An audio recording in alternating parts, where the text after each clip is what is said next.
movies and games and TV shows, the Cinemaniacs podcast. Welcome back, everybody, to the Cinemaniacs podcast. My name is Maceo, and as always, I am joined with Matthew. And of course, we are always going to be talking about movies, games, and TV shows. Now, today, to start us off, unfortunately, a little bit of sad news. Rest in peace, Ray Stevenson, who just confirmed today that he passed away. If you don't know who that is, his most famous roles were The Punisher and Volstagg in the Thor movies. Rest in peace, great actor. Yeah. Personally, and I think we already talked about this, we didn't know a whole lot of his work other than those projects, the Thor movies and stuff. But the things that I've seen him in, other than that, the scenes and stuff that I've seen him, he's a really good actor. So it's a big loss. Yeah, absolutely. Rest in peace, man. Yeah. Moving on to a little bit of more, well, no, not as positive, but definitely not as tragic. Yeah. The first critic reactions to Indiana Jones and the Dial of Destiny. Yeah. This is the 5th Indiana Jones movie. They're not good. Yeah. Surprisingly, they're not good. And I mean, it's James Mangold, and he has yet to make a dud. So I don't know if I believe it yet. Have you seen like some of the stuff that people have been saying, like specifically? Not exactly. Not exactly. The main thing I've been seeing is that it doesn't capture the classic charm, I guess, the classic like Indiana Jones charm and and it doesn't have the Steven Spielberg feel, I guess, to it. Right. But obviously we haven't seen it, so it's very hard to like really. Yeah, I mean, it's not say Spielberg, or, you know. Yeah, it's obviously not going to be Spielberg feeling because it's a completely different director. Right. But as for it, like not capturing the charm of like, you know, original Indiana Jones, that could be a problem, possibly. It could be. That could be an issue. I don't know though, because it from the trailer alone, it looks like an yeah. Indiana Jones movie. It looks him like classic. punching Nazis. Yeah. What else could you want? Adventure and punching Nazis, you know? Bro, what if the reactions are not good because they actually like kill off Indiana Jones and people were just like that upset about them like killing that him could off? be a reason. Yeah, that could be a reason. I don't know though. Because you know a lot of people think he's gonna ride off into the sunset in some shape or form, you know. I hope he does because I don't know. It's such a more fitting end than him dying. Yeah, you know? it feels way too like serious if he dies. Mm-hmm. You know. Yes, it definitely does. So yeah, the first critic reactions are not looking too good. I believe on Rotten Tomatoes it's got a 43% right now. Not great, but again, Rotten Tomatoes. Yeah, Rotten Tomatoes is Rotten Tomatoes. Yeah, you can't trust a lot of critic websites anyways. Yeah. Just so don't let it affect your opinion. Go before the movie. You know, go into the movie with your own expectations. Just expect a fun Indiana Jones adventure, and hopefully that's what you'll get. Yeah. Don't let a Rotten Tomatoes score or any like really any review for that matter deter you from going to the movie theaters and watching a movie like in general, you know. Right, exactly. Well, let's dive right into the actual news itself. Yeah. So, this week we got the first trailer for Five Nights at Freddy's. Yes. It's looking like it might be pretty interesting. It's Matthew Lillard and I don't know his name, but Josh Hutcherson, I believe. Is that who's from Hunger Games? Yep, PETA, yeah. Yep. Okay. It's looking interesting. And so far all I've heard is, why are their eyes red? Why are their eyes red? Shut up. You've been waiting for this film for your entire life, FNAF fans. Just be happy it's coming out, you know? Yeah. Just be happy it's finally coming out.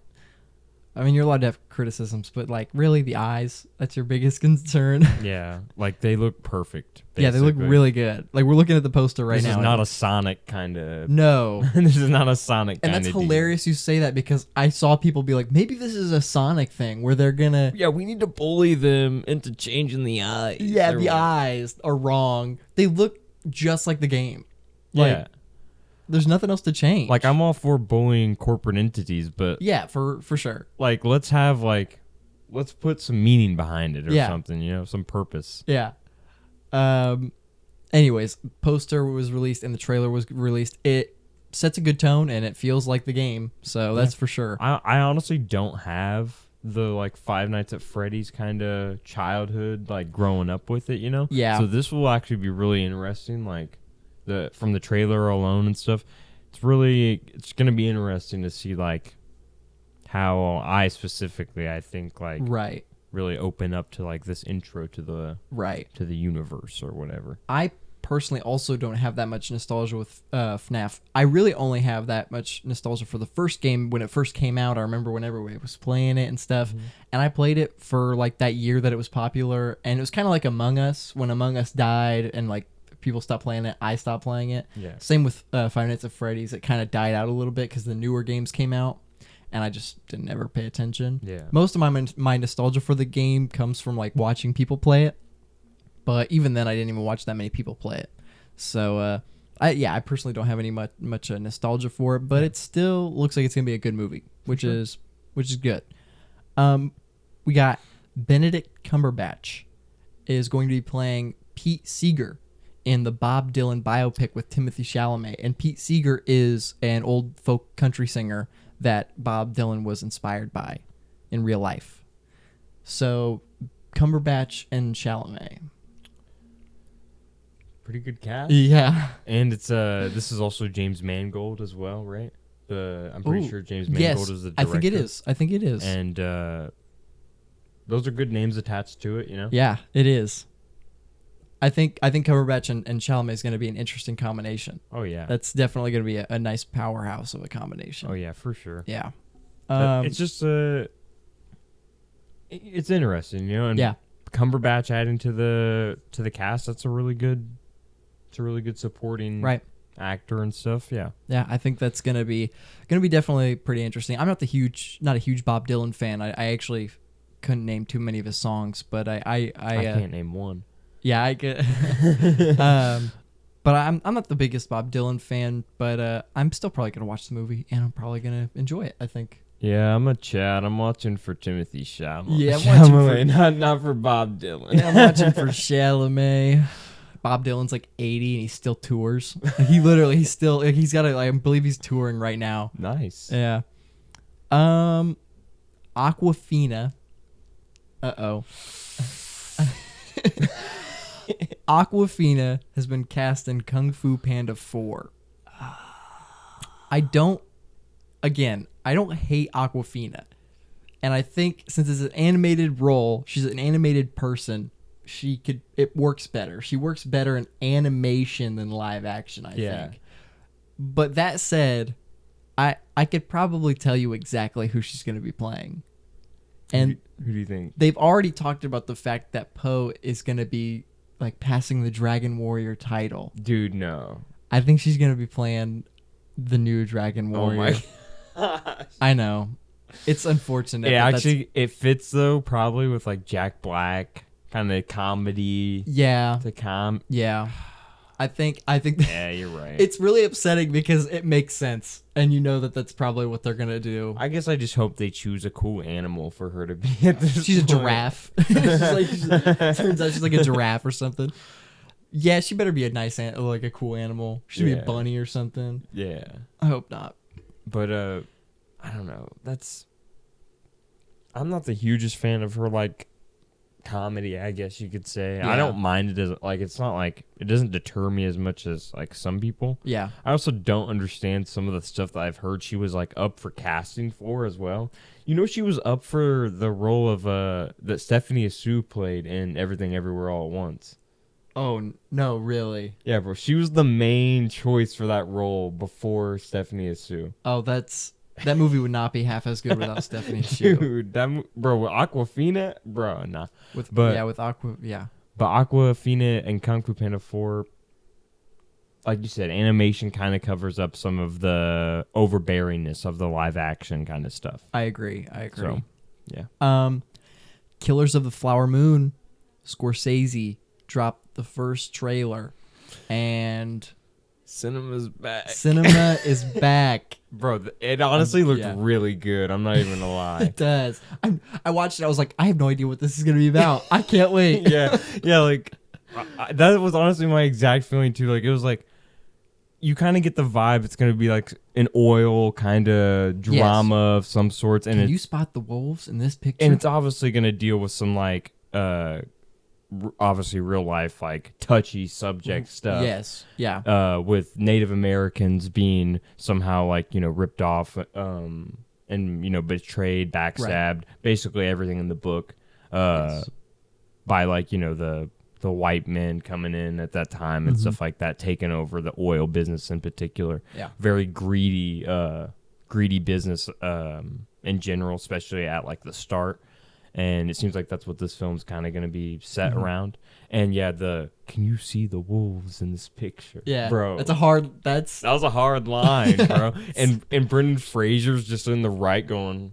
Yes, Brendan. I was so surprised when he like flashed for a second. I was like, "Was that?" I can go back. Is that Brendan Fraser? Bro, he looked good. He bro. did. He did look. Honestly, good. they all looked good. Like, yeah, De Niro, Leo looked really good, and then someone who I'm really hyped for is Lily Gladstone, who is she's the female lead. Okay, and I think she's like a co-lead with Leo. I think at least from the way that the movie has been like marketed, it kind of seems that way. Okay, but I'm really excited for her because people have been saying that her character and specifically and her acting is really good in this film. Okay. Because it previewed at the Cannes Festival. Yes, I heard about that. And so some people have actually seen this movie. And most of the things are good, obviously. And a lot of the performance-wise stuff is around Lily Gladstone, Leo DiCaprio, and Robert De Niro, obviously. Right. But very excited from this just based off the trailer. Yeah, and it's going to be like 3 hours and 40 minutes or something like that. Yeah. It's exciting. Oh yeah. Something else is the Powerpuff Girls live action has I heard about unfortunately, but also fortunately, been scrapped. A lot of people were saying that they were not excited for this. I was definitely like interested in why they were making it, but I don't know that I was interested in watching it. It was gonna be a show, obviously, so yeah, but it was scrapped. It was gonna be it was Dove Cameron. Yeah, so as far as I know, this show actually has been scrapped twice now. Twice. Because I remember it getting scrapped like a while back, and then it got like people like wanted it to come on because people were excited because of the casting for the main three girls, obviously, and they like started putting it back in motion, and then now it's scrapped again. I'm pretty sure is what the process has been here. Okay. Powerpuff Girls is definitely an interesting. Like, how do you specifically bring some of that stuff to live action? Yeah, they were gonna make it. They were adults trying to. Apparently they were gonna have like daddy issues, and they were gonna be like struggling superheroes, like trying to make a business or something. I would have loved to see how they portrayed Mojo Jojo. Yes. Oh, that would have been hilarious. That would have been funny. Yeah. But apparently it's been canned, and it's probably for the better, to be honest. Yeah, it probably is. But it was already filming. Yeah, like they filmed like an entire episode or something, and then people saw it and they were like, "Yeah." And they've kind of like, it seems like they have like promotional stuff shot and stuff because you see the character posters or whatever for them and stuff like that. Yes, yeah. And it seems like they had a lot of stuff put together behind the show. Yeah, I can't remember who is playing Buttercup, the green one. But I know it's Dove Cameron and Chloe Bennett were in it. And I'm not sure who the other one was. But, yeah, it's probably for the better. Yeah. It probably is. Wait, which show was it under? Like, is it like a CW? Or is it like I think it was going to be the CW, yeah. Oh, yeah. It was probably for the better. It was probably for the better. Yeah. Anyways, did you have any news for this week? I had some movie news. So... Jackie Chan is apparently in talks to return for a new Karate Kid movie coming out. Okay. And so I'm guessing that he would obviously play the same sensei or whatever, and they want to base Mr. it around him. I believe was his name in that movie. So it kind of sounds like a like a Hilary Swank kind of Karate Kid move where they're bringing in the sensei, but not the same student, you know? God, the next Karate Kid, and then it's this version of the next Karate Kid. Yeah. Oh God. Bro, honestly, I know a lot of people. You actually recently watched the first one, right? Yeah, and I talked about it last episode. Yeah, and I actually don't mind the Jaden Smith Karate Kid movie that much, that bad. Like, I don't think it's that bad of a movie. But why are they doing another one? And especially the fact like Jaden Smith is like probably not coming back. Yo, yeah, he's definitely not coming back. No way. Coming back. No way, bro. He's like 20, bro. Imagine him coming back. And he's like not the same. Yeah. He's completely different. So I just don't know. I don't know about the necessity of this movie, but I guess they're bringing Jackie Chan back. And I haven't even seen Jackie Chan in a lot of stuff recently or anything like that. So, the last thing he was in was probably like the Lego Ninjago movie, if I can think. Who does he play in Lego Ninjago? He's Master Wu or Sensei Wu. The main like sensei guy? Yeah, he plays Sensei Wu in that. He movie. voices him like the entire show and stuff. Not in the show, in the movie. Oh. In the movie, because the movie has like a cast of like all A-list like actors. Like Kumail Nanjiani's in it. Oh, okay. Michael Pena is in it. Damn. Michael Pena. Okay. Yeah. I'm trying to think. He plays like Kai. Michael Pena plays Kai. No. Yeah. Bruh. But Lloyd is the main character. Yeah, well, that's because the show kind of did that, right? Yeah. Lloyd kind of takes it over. He kind of took the spot. Which, to be fair, before Lloyd, there is really no main character. And I kind of feel that through the show. Like, Kai kind of... Even though, like, the show, like, kind of started with, like, Kai is the one that... He's the new ninja. He's learning about... And then they kind of, like, overshadowed him with Lloyd. With everyone else. But that was kind of for the better because they're, like, focused on everybody. But Lloyd kind of just said... No. He said, no, it's about me now. The green ninja. Bro, I love... did you see the meme of... It says Kai, I can't wait to be the green ninja, and then it goes Lloyd. Bro, it's the guy in the chair, the suit and tie. And he's bro, like sitting. I don't trust you if you weren't rooting for one of the 4 ninjas to become the green ninja, and then you were like hella pissed when Lloyd became the untrustworthy if you did not want one of the 4 to become the green ninja. And then they aged Lloyd like 15 years. Bro. Yeah, really fast too. That was But he was like still like whiny. Yeah. He was like still a whiny brat. Yeah. Anyways, that's what the last thing Jackie Chan was in, I'm pretty sure. Yeah, so next Karate Kid movie probably shouldn't be happening, but is happening. Yeah. We'll see what happens. We'll see. Next is filmmaker Todd Haynes, who I actually looked up some of his work, and I'm not familiar with me. I haven't even heard of any of his work before, but he has an upcoming gay romance film starring Joaquin Phoenix, and it will be rated NC-17. Oh. So it's getting in that gritty. So what you're telling me is that Joaquin Phoenix is getting pegged in this movie. Probably. I heard glory holes or pegging is a very likely possibility for this film. Oh, okay. So I'd expect those. Probably. Yeah. I want to see Joaquin. I want to see full Joaquin butt and wiener. Bro, I'm honestly kind of surprised that Joaquin, like, I guess I'm not surprised, but dude, he did Beau's Afraid. Beau's Afraid is definitely, yeah, that's true. But NC-7, I'm down to see, like, I'm wondering if it's gonna be like is it like a Brokeback Mountain situation where there's like is there gonna be a duo? Is there gonna be another actor that he's like in love with? You know, maybe. So that would be cool to see another, because I know that there's that queer western short film coming out with Pedro Pascal and Ethan Hawke. Yeah, Ethan Hawke. So who knows? Maybe these gay duo led like strong lead actor kind of films and stuff are taking over. Yeah, Joaquin I definitely Phoenix, think get him a guy in there, man. Maybe Cumberbatch, bro. Cumberbatch and Phoenix. I could see it. Okay, I don't mind. All right. Okay. Let's get it. I suppose I could see it too. All right. But yeah, so be excited for that. Yeah. This was very interesting news, I guess you could say.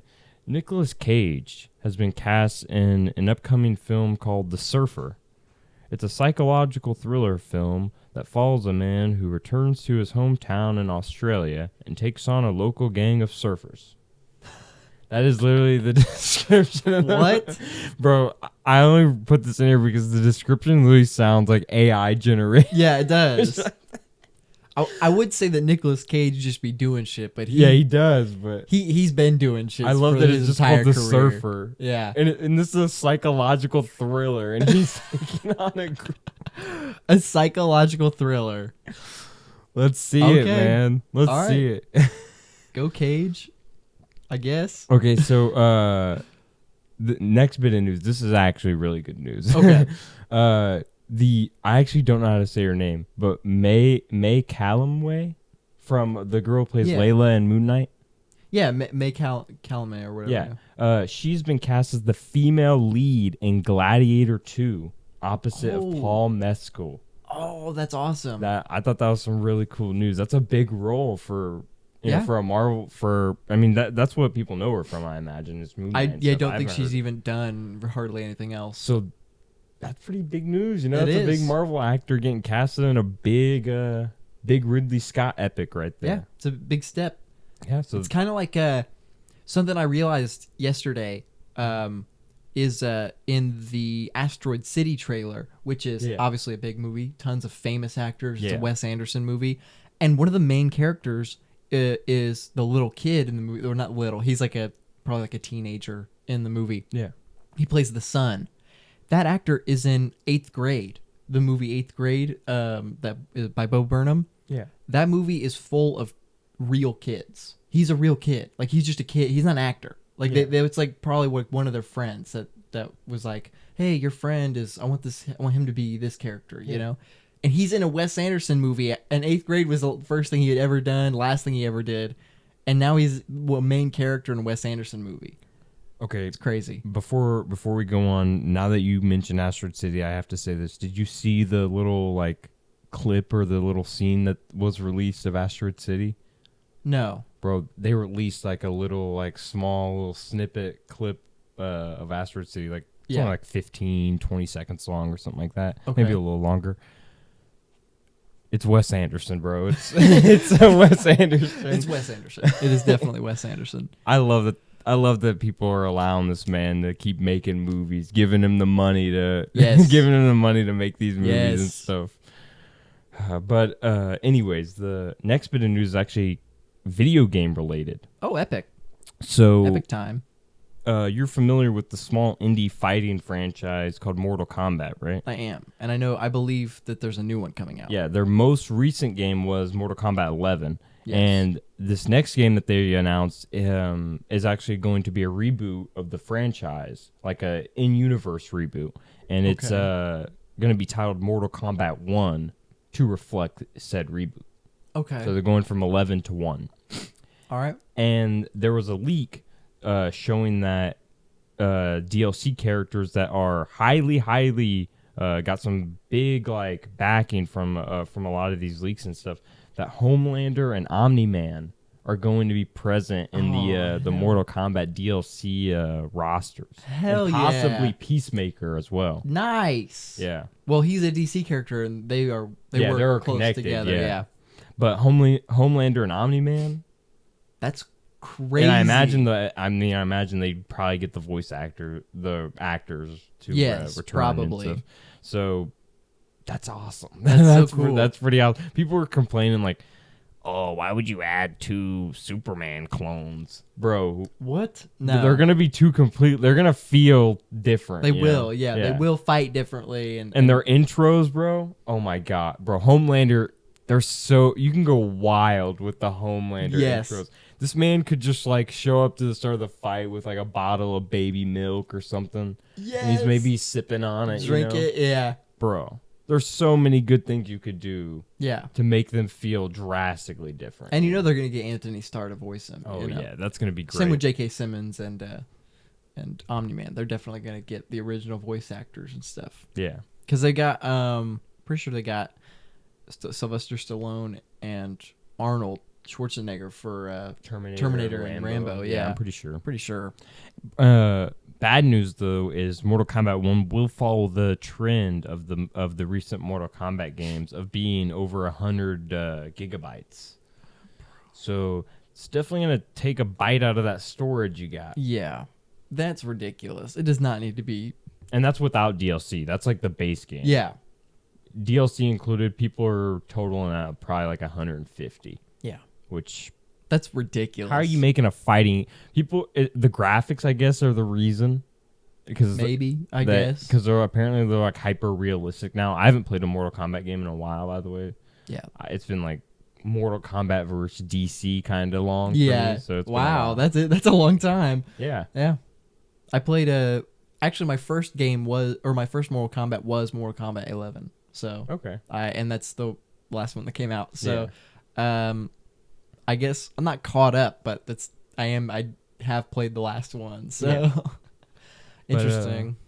That's my movie, games, and TV news. All there. right. Well, that was pretty good. Those Yeah. are some pretty good news right there. Well then let's hop into some Marvel news. This week was surprisingly pretty big. Yeah. Not humongous, but Yeah. it was some pretty nice stuff came out. Starting off, we got some Deadpool news.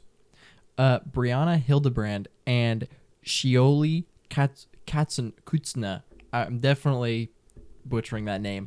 Shioli Kutsuna, who plays. They both so Brianna is Negasonic Teenage Warhead. Yep. And Shioli is Yukio. Yep. They're both confirmed for Deadpool 3. So let's go. Yeah. And speaking of which, Deadpool 3 has started filming. Yes. It has started filming.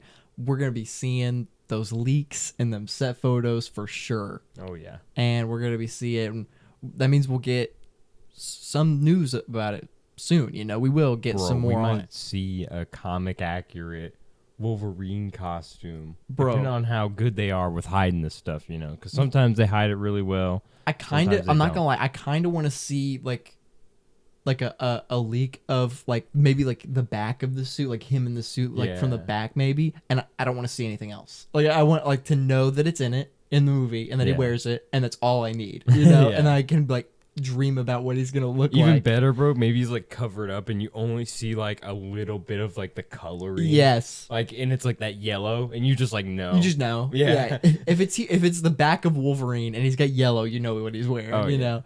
Yeah. So that's exciting. That is So really exciting. I exciting. can't wait for Deadpool 3. And the casting, obviously, it's following the trend that Deadpool 3 has been following so far of bringing back a lot of the returning cast members Yes. or people who need to be returning cast members and stuff like that. Right. Yeah. Obviously, it's going to push the question if these characters end up coming into the MCU because I think that's where this movie's obviously headed. Yeah. So I hope it's a situation of like Deadpool's like he heads to the MCU and he's like, oh, but I'm gonna bring these guys with me. Yeah. Because it's like, why recast? I mean, the guy that plays Colossus, he does a perfect Colossus voice. He plays the looks character. great. Why change anything? Why? Yeah, exactly. Especially when I know he does some mocap, I'm pretty sure, but at the same time, it's really just his voice and how he voices the character and plays the character through his acting. Also, Juggernaut, bro. Bring Well, that's Ryan though. I know that is So- Ryan, but bring that Juggernaut to the MCU because Yeah, I agree. that's Juggernaut. That's Juggernaut right there. Yeah. But speaking of leaks, Yes. Captain America, New World Order, which is still New World Order, but I know last week we talked about it. It could possibly get a name change. Mm-hmm. So as of right now, it is still New World Order. But Captain America, New World Order, there have been some leaks, some Yes. set photos, and we got our first look at both Captain America and his new suit, which Yes. looks like a combination of the Winter Soldier suit from Winter Soldier that Steve wears. Yeah. Looks like a combination of that and the old Falcon suit that he wore in Falcon and the Winter Soldier. Yeah. So we got that along with Joaquin Torres's Falcon, the new Falcon. Yeah. It's very low res photo. You can barely tell, Yeah. but we have the photo right here next to it of what kind of suit that's going to look like.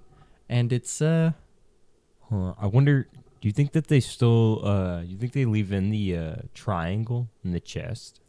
I don't know. I think it'll be more of like a kind of like the shape will be there, but maybe that part of the chest will be yellow or something, or maybe it'll be like a different color and it'll just have that shape. Yeah. So obviously I wonder, they probably wouldn't build the wings onto the thing, right? The wings would probably be CGI if they are doing the wings like that, right? Yes. Well, he left because Sam left the wings with him in the end of the show. Yeah. Yeah.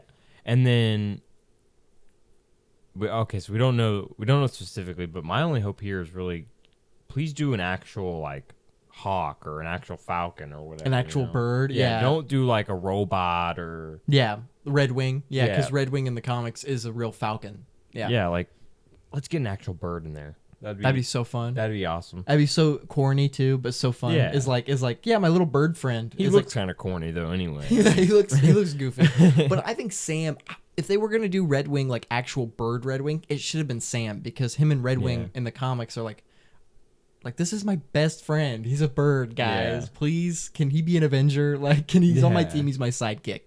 So I don't know. I think he deserved to have Red Wing. Yeah. But at least bring him in, you know. How are we feeling about Anthony Mackie's suit? Yes, that is the thing to really talk about.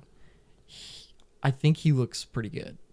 Yeah, I think that. So I've actually heard a lot of outrage from these leaks alone, because a lot of people, obviously, myself included, were huge fans of the Captain America suit that we got in the Falcon and Winter Soldier show. Yes. Right? No one's saying that suit is bad. Quite the opposite, actually. It's one of the best suits in the entirety of the MCU, in my opinion. So good. This suit, I would say, is from what we've barely seen of it, is technically a downgrade just because of the coloration and stuff. Right. But it's not. We still, like I said, haven't even seen all of it. But it still, I think, is going to fit very nicely into the kind of theme of the show, or of the movie and stuff. Just like how kind of Steve, even though Steve's wasn't as grandiose of a change, right? Yeah, but it was still, it was more of a slight change that fit the tone of the movie. This is going to be the same deal, I think, where it's like it's a bigger change instead, but it fits the tone of the movie. You know? It might not make sense for Sam to be going out in like all white and stuff, you know. Yeah. Maybe that's not the best choice for like a kind of low key, maybe stealth operation kind of thing. Right, like what they did in Winter Soldier. Yeah. Where he changes his suit to look like this because he's a spy. Yeah. In that movie. And didn't I don't know if it was the director specifically, but someone came out that works on this movie recently and said that they're doing Captain America Winter Soldier, but or no, this was actually about Secret Invasion. It was that they were doing Captain America Winter Soldier, but like to a bigger extent or whatever like that. And I feel like this will probably take after Secret Invasion in the same kind of deal, because it feels like these are like the covert ops kind of movies that, you know, that Winter Soldier really spawned that love for. Yes, at least, you know. I agree. Yeah, it definitely seems that way. Yeah, and there was a set video too of him in action with the suit, and I think it looks pretty good. I guess yes, like you said, downgrade because the first one was perfectly comic accurate. Yeah. But I don't think it's a true like downgrade. Oh, like it looks bad. Yeah. I think he looks good. I think it's a cool suit. Looks like Captain America. Yeah, and it brings in, like you said, it brings in enough of the Falcon kind of lineage as well. I feel like it honors both of the characters. Right, exactly. I personally do like the other one better. I think the other one was better, but I don't dislike this at all. I honestly, I guess my only hope is that they're not throwing away that first suit. You know. Yeah, I agree. Yeah. That's my only hope. If this obviously should fit this more covert kind of stealth suit should fit the tone of this movie more, and then maybe for his second movie, because this is a new trilogy technically, if he's getting his new trilogy, which I'm assuming he probably is. He probably is. Then I'm assuming that, you know, for a more grandiose movie, you know, where they're going less covert ops and more out there Avengers, and maybe even for our next Avengers movie, we see him in his regular suit that he had at the beginning. Maybe that's his base suit. It goes back to it. Yeah. You know, yeah. I hope that they don't throw that one in the garbage. I hope not either. Yeah, it is kind of like if they were like, well, here's Spider-Man's new suit. It looks exactly like the comics one, and it's perfect. Yeah. But we're never gonna show it again. Yeah. You know, Yeah, basically. So I agree. I agree with that. Yeah. Um, Which I do think that it is kind of overblown though, how people are taking that kind of feeling that they might throw away the suit and throw that negative feeling onto this new suit. right. You know? Yeah, definitely. Yeah. Next, actually, about same news about Captain America. Yeah. Seth Rollins, the wrestler, the WWE wrestler Seth Rollins, has joined the movie and is on set right now. There were some set photos, and he's going to be part of the Serpent Society. So he's going to Okay. be one of the snake-based villains. Okay. So that's pretty interesting. Yeah. Kind of exciting. We got Chiwetel Ejiofor, who plays Mordo in the Doctor Strange films, has joined Venom 3 as the co-lead. So he's going to be like the next Tom Hardy level of character. Yeah. Come on. So is it Mordo? You know? I don't think no. I doubt it's Mordo. I hope it's not Mordo. Just because I don't know. Chiwetel, what are you doing, man? Why you want to do this movie? It kind of feels like it won't be Mordo though. I don't know. Maybe that's a gut feeling, I guess, but it kind of feels like it's like some guy. It's gonna be some dude, yeah, who might get a symbiote. Yeah, he's gonna get one of the different symbiotes probably. It'll be Toxin. Bro, I from- can't believe yeah. we still have barely seen like a lot of the the symbiote like tree or whatever. Yeah, we've hardly seen anything. We Obviously Venom, which the movies are based around, and then Riot, which was the antagonist of the first one, and then Toxin and Carnage, which Carnage is literally just an extension of Venom. and Toxin we didn't even like see. Like we saw Toxin, but we didn't like. We got teased basically, Yeah. like, oh, he's coming. Maybe I don't Yeah. know. If this movie does well, we'll get his next one, and it'll. I don't know. Yeah. Yeah. Anyways, Chiwetel Ejiofor in Venom 3, cool. I mean, great. He's an incredible actor, but like, why are you in this, dog? Yeah. Emma Stone was apparently up for Invisible Woman, Yes. and she is not anymore. Yeah, I actually heard the reasoning behind this apparently, and apparently, the MCU or Disney or whoever the contract situations go through. Right. Apparently, they didn't want to pay her the money that she was asking for to be Invisible Woman, Dude. obviously, and that's why she was cut out of the. It's Emma Stone. Yeah, like Pay her the money. You're gonna get a good performance in a good movie. yeah, like I don't understand. I don't get it. And that also doesn't make sense because there's no way that Margot Robbie, if she Oh. actually is playing Invisible Woman, is asking for that much less than Emma Stone. Yeah, they're definitely asking for like the same amount. Yeah, if I could see Margot Robbie asking for more, even though I personally probably favor Emma Stone a little bit more acting wise, but Yeah, still, I don't know. I don't get that. yeah. Well, I don't know. we're too cheap to pay Emma Stone. You're Marvel. I've really never heard of that. Yeah. We're too cheap. We're Disney and Marvel, and we don't have enough money to pay you, Emma Stone. Yeah, Yeah. you do. You do. You have enough to pay everyone in the world. That's Yeah. what you have. Yeah. Anyways, Or maybe Emma Stone was just asking for like an absurd amount of money. Like she's like, yeah. I want your entire company. No. Can I want a percentage in Disney. I'd like to be CEO, and if that doesn't work out, then I don't want to do this movie. Emma Stone take over. Yes, yeah.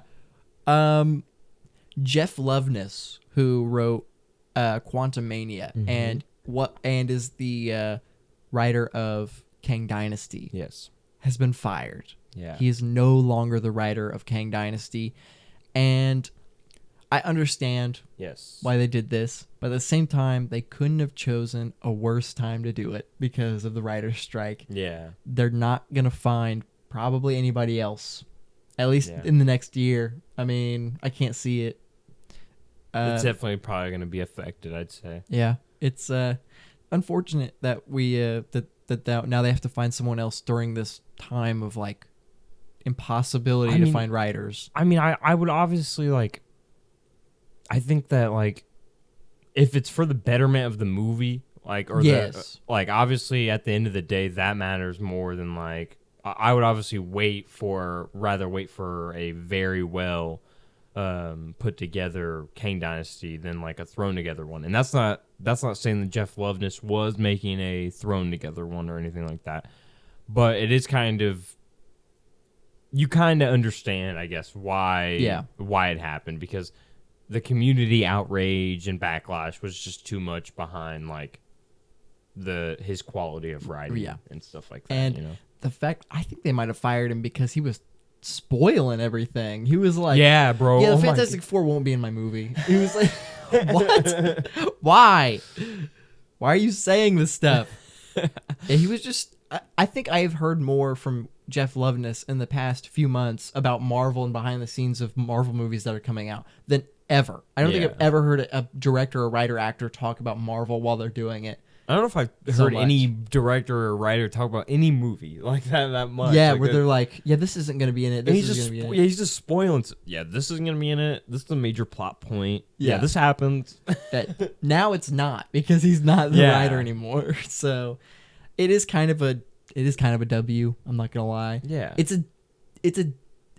a win in the sense of like, oh, it's not Jeff Loveness now. Yeah, but it's an L in the sense of we don't know who they're gonna get now. Yeah, it could be them. They themselves, because the last time a writer strike happened, a bunch of bad movies were made. You know, like a bunch of directors who can't write and actors who can't write were like writing the movies and stuff. Producers were writing and stuff, and they can't write, so it's bad movies. It's kind of scary that could happen this time.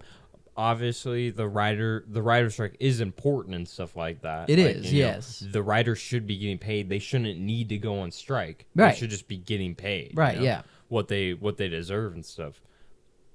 But at the same time, it's like it will affect the quality of entertainment. That's just an objective, like.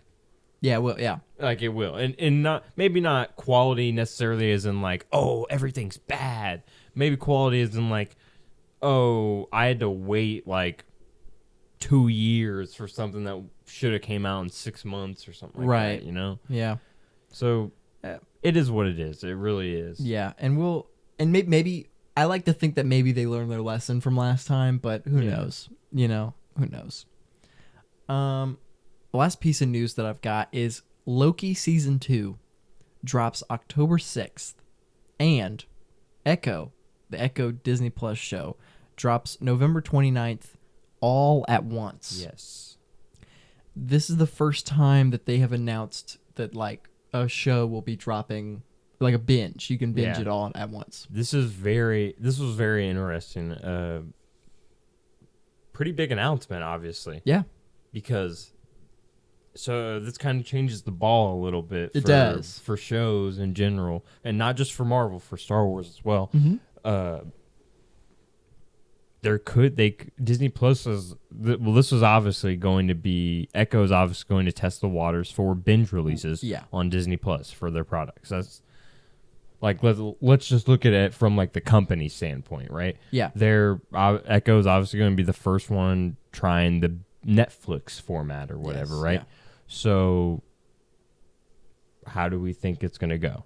I guess that's the question. I think I think it's a good to do it with a show that people aren't excited for. Yeah. Like literally the only thing people are excited for about Echo is Daredevil and Kingpin, and that's about it. I believe that I don't think anybody else is going to be in it. And so to do a show where it's like, well, people aren't expecting much from this other than like a couple characters that aren't huge in the show. Yeah. Let's drop it all at once, and that way people don't have to wait for, if people wait for the show, they're not going to watch it. Yeah. If they can sit down and just binge it all the way through, they'll get to see what they wanted to see, and they'll have watched the show, and we'll have tricked them basically into watching the show. Yeah. And with a show like Loki, which people are very excited for because the first season was really good, that is a show that you can drop like over the course of a month or something, because people will tune in for the next episode. It doesn't matter. They'll watch the first episode and they'll probably like it and they'll tune in. That kind of fits though, because like, Loki and Echo will almost coincide, won't they? Yeah. Beginning of October. Yeah, they'll almost run like side by side. Yeah. Yeah. So it's interesting. I think I think they should I think they should drop all the episodes for every show that people are kind of like, yeah, this isn't. I don't care. Like Agatha. Agatha, exactly. Agatha. I think Vision Quest is something that people are like, who? Okay. Bro, Vision Quest should be a freaking. It should be a short. Yeah, it should be the what do they call it? The special presentation. Yeah, the special presentation. Bro, do more of those, bro. More shows need to be those. I promise you. Yeah, I agree. Because Werewolf by Night so far might be the best thing on there. Yeah, and it's not like that's a diss. Like at the special presentations, look at some of the ones we've gotten. The Werewolf by Night and the Guardians special. And Guardians Holiday Special. Those are great. Those are both really fun, really great. They're like the two best things on Disney Plus almost. Yeah. Like, disregarding like Loki maybe. I mean, Werewolf by Night is easily one of the most unique MCU projects by itself, and it's only 45 minutes long or whatever, right? Yeah, it's not even like 50 minutes, I think. Yeah, so it works. Do that more, maybe. It's a great way to introduce characters is through the special presentations, because obviously I'd rather see characters be introduced in movies because I like to watch the movies and be like, oh, here's when this character gets introduced, Yeah. But if they're introduced in small ways instead of here's an entire show dedicated to Miss Marvel that nobody's going to watch, A lot of people don't like, even though it's not bad at all. It's just not as good as a lot of the other stuff, And it's not our demographic. Oh, yeah. It's definitely aimed at younger girls. Yeah, it's supposed to be a coming of age kind of story. Yeah. Yeah. Grown men being like, this show sucked. I hated it. You got a neck beard. Never seen a woman before. Yeah. It's like, and you're obviously allowed to have your opinion of like, well, I didn't like it. Yeah. But to say that it sucked, like, without any backup, because you just think it was bad. Like, they were just bad. Female-led show. Marvel's gone woke. Bro. There's a woman in this movie, woke. There's a black person in this movie, woke. God. So stupid. Actually, that's... Yeah. Anyways, that is all the Marvel news that I have this week. Did you have anything? I had one little extra thing to add on. Okay. Gabriel Luna says that he is more ready now than ever to return as Ghost Rider in the MCU, saying that it feels like the demand may be there. I don't think it is. That's what I thought when I also heard him say that sentence. The demand is that people want me back. Dude, Norman Reedus hasn't even played the character, and he's done a better job than you. I will say this. So, to be fair, I'm not against having... This is one thing I will say. I'm not like screaming, no, don't have him as God. No. Yeah.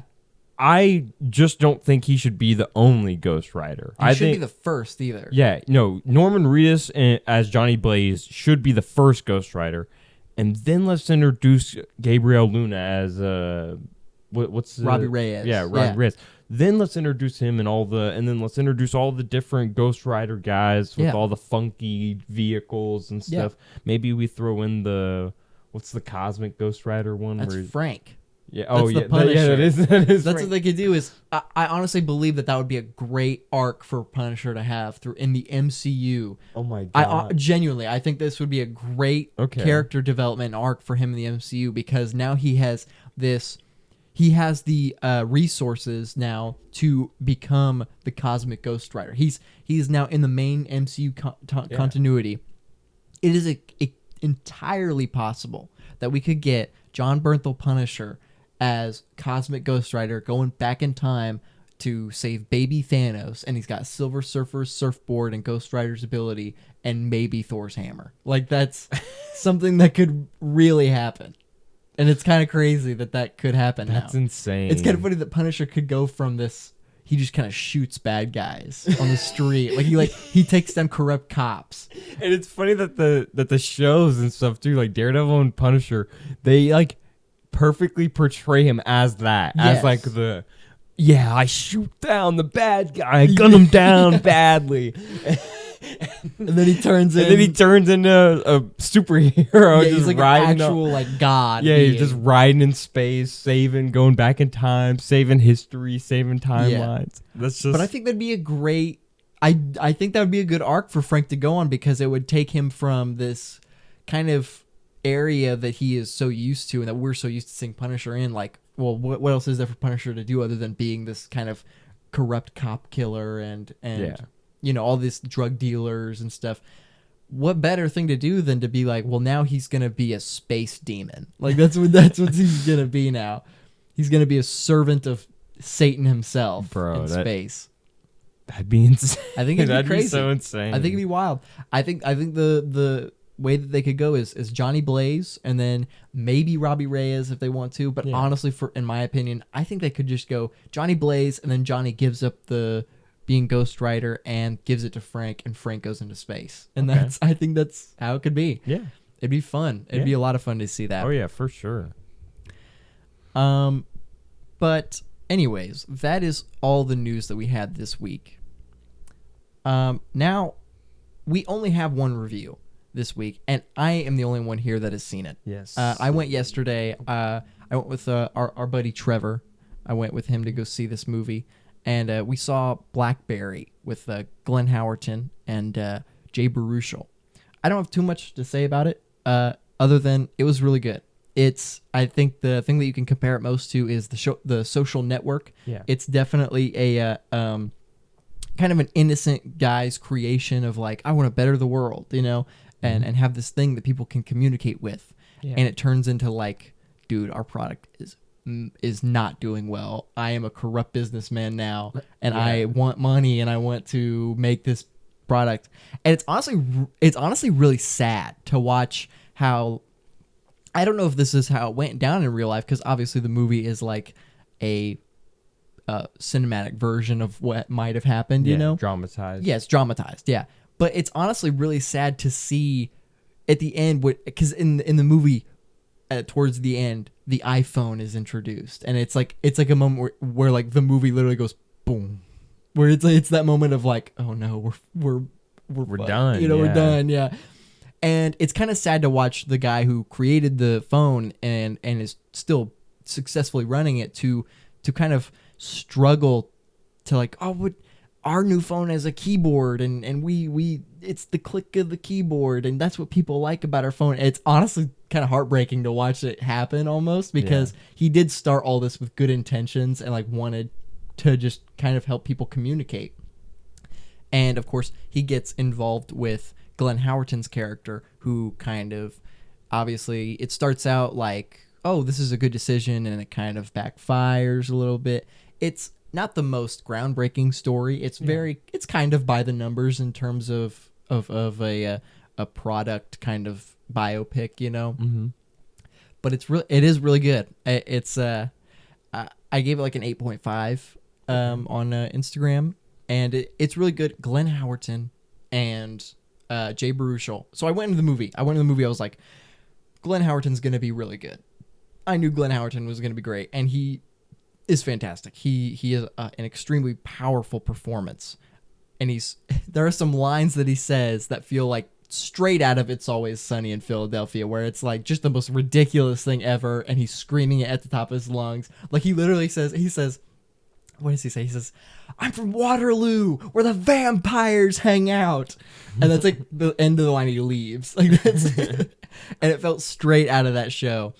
But what I did not expect was Jay Baruchel to be like on par with him. He's also incredible in this movie, just as good. And it's so interesting to watch him go from this kind of innocent, kind of nerdy, kind of inventor who just wanted to make this device, and as he becomes a more corrupt businessman. Yeah. And it's really interesting to watch. I think what the movie does best is making business feel scary. It makes, like, I've never watched a movie where I was like, they're having a business meeting, you know, they're just like talking about stock and stuff. Yeah. And it's like, our stock has gone down 100%, and then the movie stops and it shows the character's face, and he's distraught, and you're like, oh no, their stock. You know? And it's like, kind of wild to.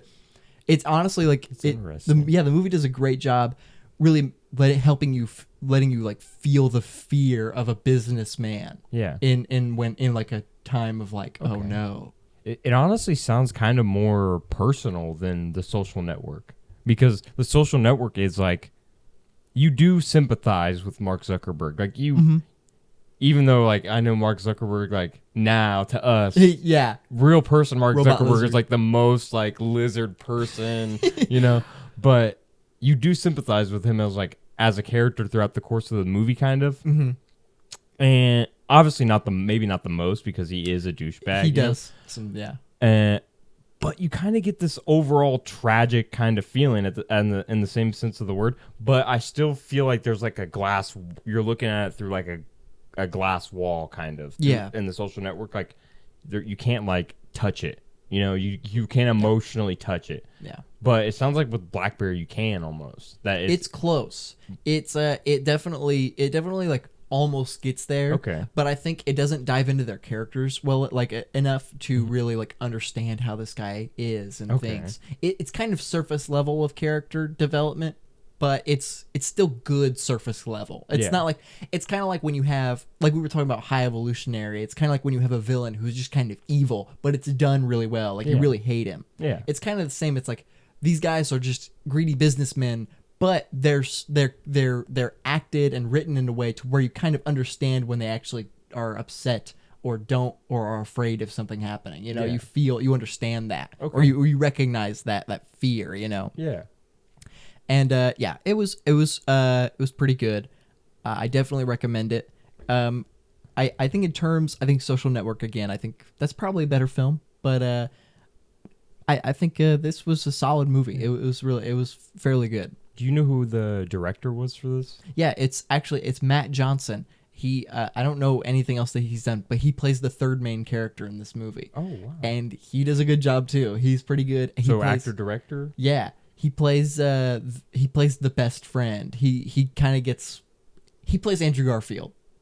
And he plays he plays Eduardo. yeah, he plays Eduardo in Social Network. at the laundromat with my Gucci flip flops. Fuck you t-shirt. Yes, he doesn't have a moment like that. It's honestly sadder because he doesn't have a moment like that where he gets to like, we He used gets to be. say like, Yeah. F you to the CEO bad guy. It's kind more of thing. like, damn, we were friends, okay. And then he leaves, and it's sad. It's honestly heartbreaking, but it's a good movie. It was a solid film. I definitely recommend it. Yeah. I gotta check that one out. That sounded good. Yeah.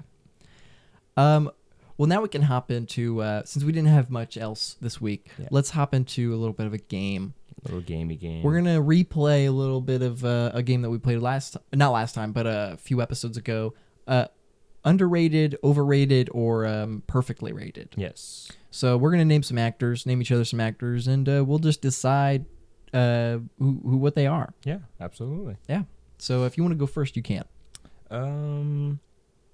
Let's kick it off with someone I know you saw recently. Okay. Mr. Jack Nicholson. Dude, I literally sat there and wrote Jack Nicholson. I was like, nah, not Jack Nicholson. I can't tell if I like Jack Nicholson or not. I can't. I'm gonna be honest. I can't tell.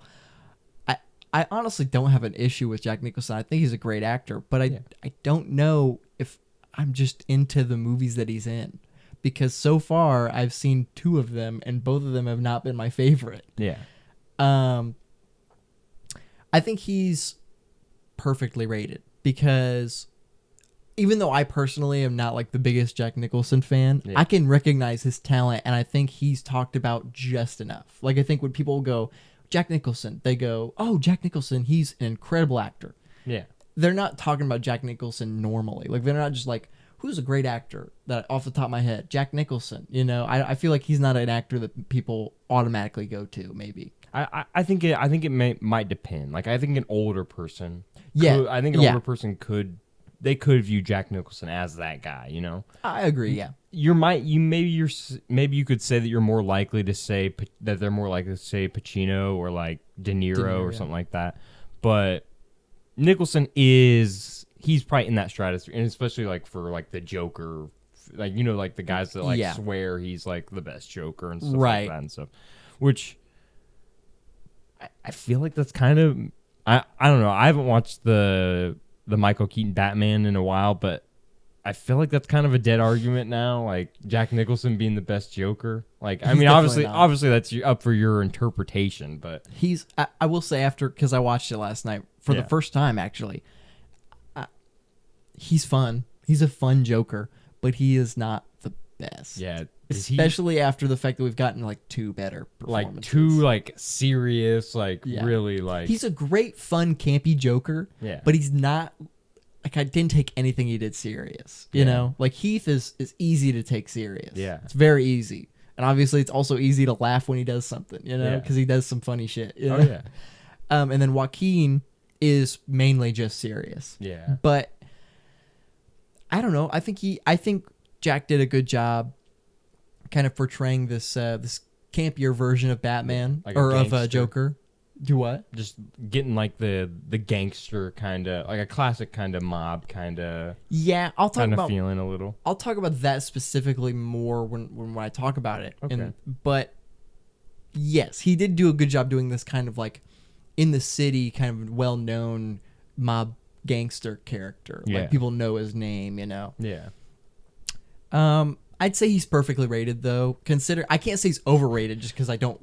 That's funny. That biggest- exact description that you said at the end, though, that's perfectly describes another character that he plays in Scorsese's movie, The Departed. That's a really well-known movie with him in it as well. And he plays like that exact description. Big crime boss guy that everyone's afraid of, and they all know his name. Yeah, yeah. It's Nicholson is definitely I think would be perfectly rated. That's probably where I would go. Okay. Yeah. My first one is Dave Bautista. Dave Bautista. Okay. The Destroyer. I honestly got to go. I think I might have to go underrated for Dave Bautista. I think he's been getting a little more recognition recently with Guardians 3 and Knock at the Cabin. He's great. Yeah, he's so good in both those. And yeah, it's looking really up with Dave Bautista's like stuff. He's choosing interesting projects. In my opinion, I think he's the best actor to come out of the WWE, and it's like not really that close. I don't think like John Cena, Dwayne Johnson, and whoever else. They're all mainly those 3. They're all kind of like I don't know. They feel like their personalities. You know, Dave Bautista feels like he at least knows how to lose himself in a role. He knows how to be a character. Yeah. Yeah. And I don't know. I think he shows that, and I'm also excited to see where his character goes in Dune as well. I know in the first Dune he was more so just like a yelling guy. Dude, he did nothing in was the like, first Dune. Why? Yeah. He was just like He was Drax. Yeah. He was Drax in the first Dune movie. But yeah, I don't know. He's definitely underrated for sure. Yeah. But he's getting there. Yeah. He's especially I think there could be an argument for John Cena because of Peacemaker and his character being Peacemaker. Yeah. Peacemaker is definitely not John Cena. Like he has a bit of his personality, but he is a character. I think he is a character. Yeah. And in the show, I don't know, you still haven't seen it, right? No, yeah. In the show, he shows like some good emotion. Like Yeah. he really does. And I think the only reason it's not as close as it could be is because that's the only thing he's done that's like not John Cena. Yeah. And Dave Bautista has done many things that's Yeah. not Dave Bautista. I think Knock at the Cabin, even Drax in Guardians 3 is much better than he has been. People say I don't know. People say that Drax kind of lost his like comedic like flair and stuff like that. Like I see that online a decent amount, but I don't know. I thought that where they went with his character was I was honestly decently worried with what they would do with Drax before 3. Like he kind of felt like a character that had no. Like, if he really felt like a character that they would just kill for emotional kind of... Because he had nothing left to do, really. But kind of felt like that. But, of course, leave it up to James Gunn to make the most, like, creative kind of, like, decision out of, like, not, you know... He said, what, you thought these characters were dying? Yeah. I'm going to make you cry anyway. He said, I'm gonna make you cry and nobody... dies. Yeah, I'm gonna make everybody live happily ever after, and you're gonna ball harder than you would if they died. Yeah. Besides those tortured animals. Yes. Yeah. They're gonna die. That will forever ingrain in the back of your brain. Yeah, you'll always think about them when you think of my movie. Yep. But yeah, Yeah, Dave Bautista's in 2049, Blade Runner. He's great in the first scene. I completely forgot about that. Yeah, he actually I actually think that he has a lasting, impactful performance in that movie. I do too. With the one line of, "You've never seen a miracle," bro. That line, bro. I love that line. I don't care, bro. But that his acting in Blade Runner as well. I completely forgot about that. That is another role where Dave Bautista completely loses himself in a role. Mm-hmm. It's not Dave Bautista. It's literally. It's whoever that character. Yeah, I don't know that that character character, name, but yeah, exactly. Yeah, But it really, that's what's great about him is he can lose himself. You know, there is a certain wrestler actor specifically that doesn't have that same skill set yet. I think The Rock was that kind of actor up until like Fast 6. I think he had when he was doing like kind of like his like comedy like his like before like he was doing, there was this weird era where he wasn't doing like The Rock comedy. Yeah.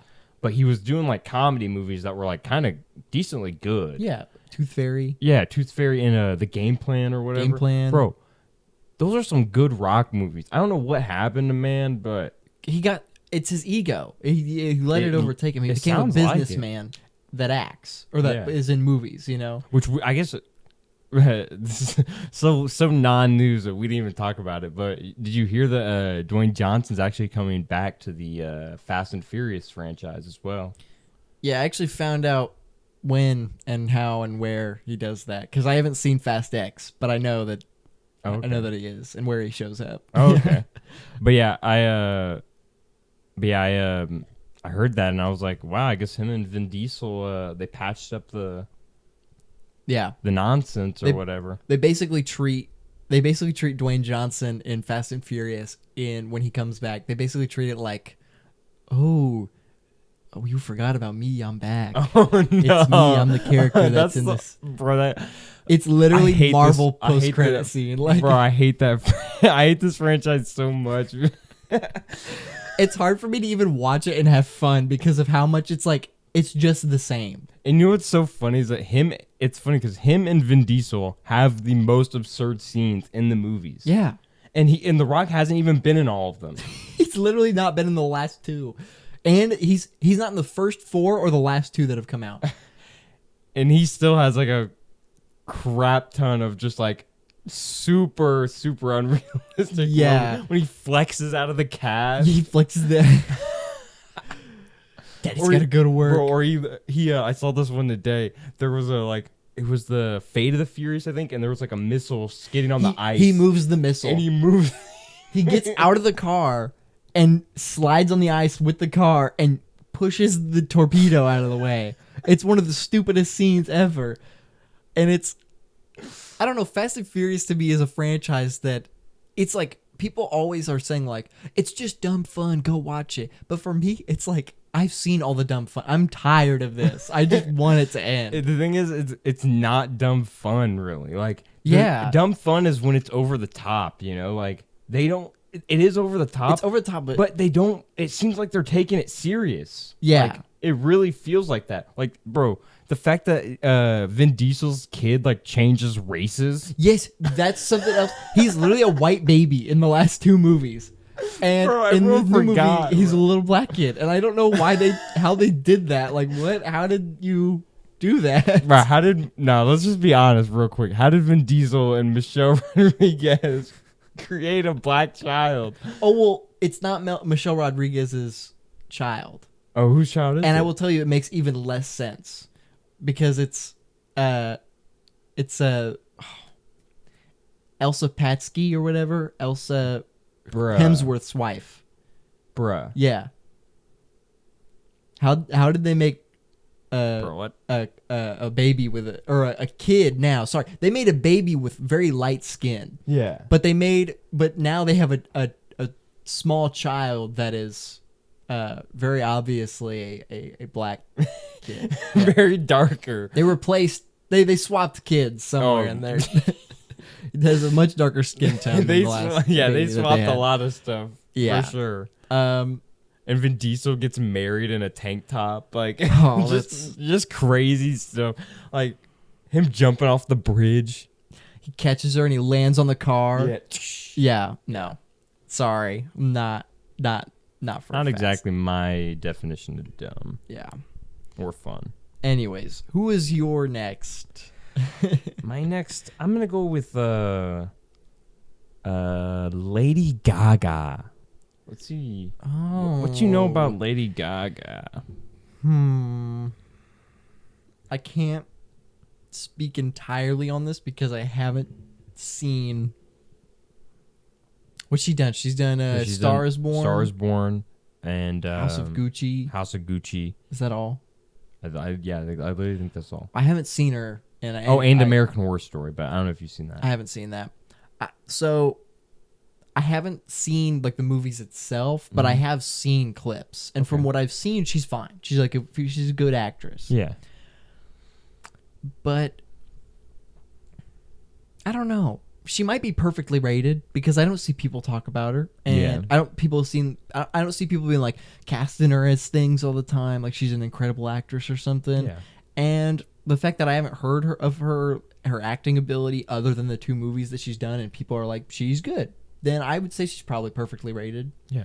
I don't think she could be underrated because she clearly has only done 2 things. So yeah, I think it's a pretty easy one. I think she's perfectly rated. Yeah, that's pretty good. Yeah. This one, I'm interested to see what you think because I kind of thought about this in a little bit of a different way. Robert Downey Jr. Okay. So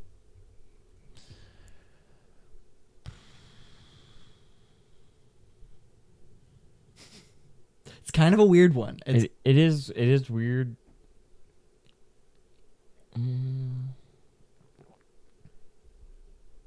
I don't know.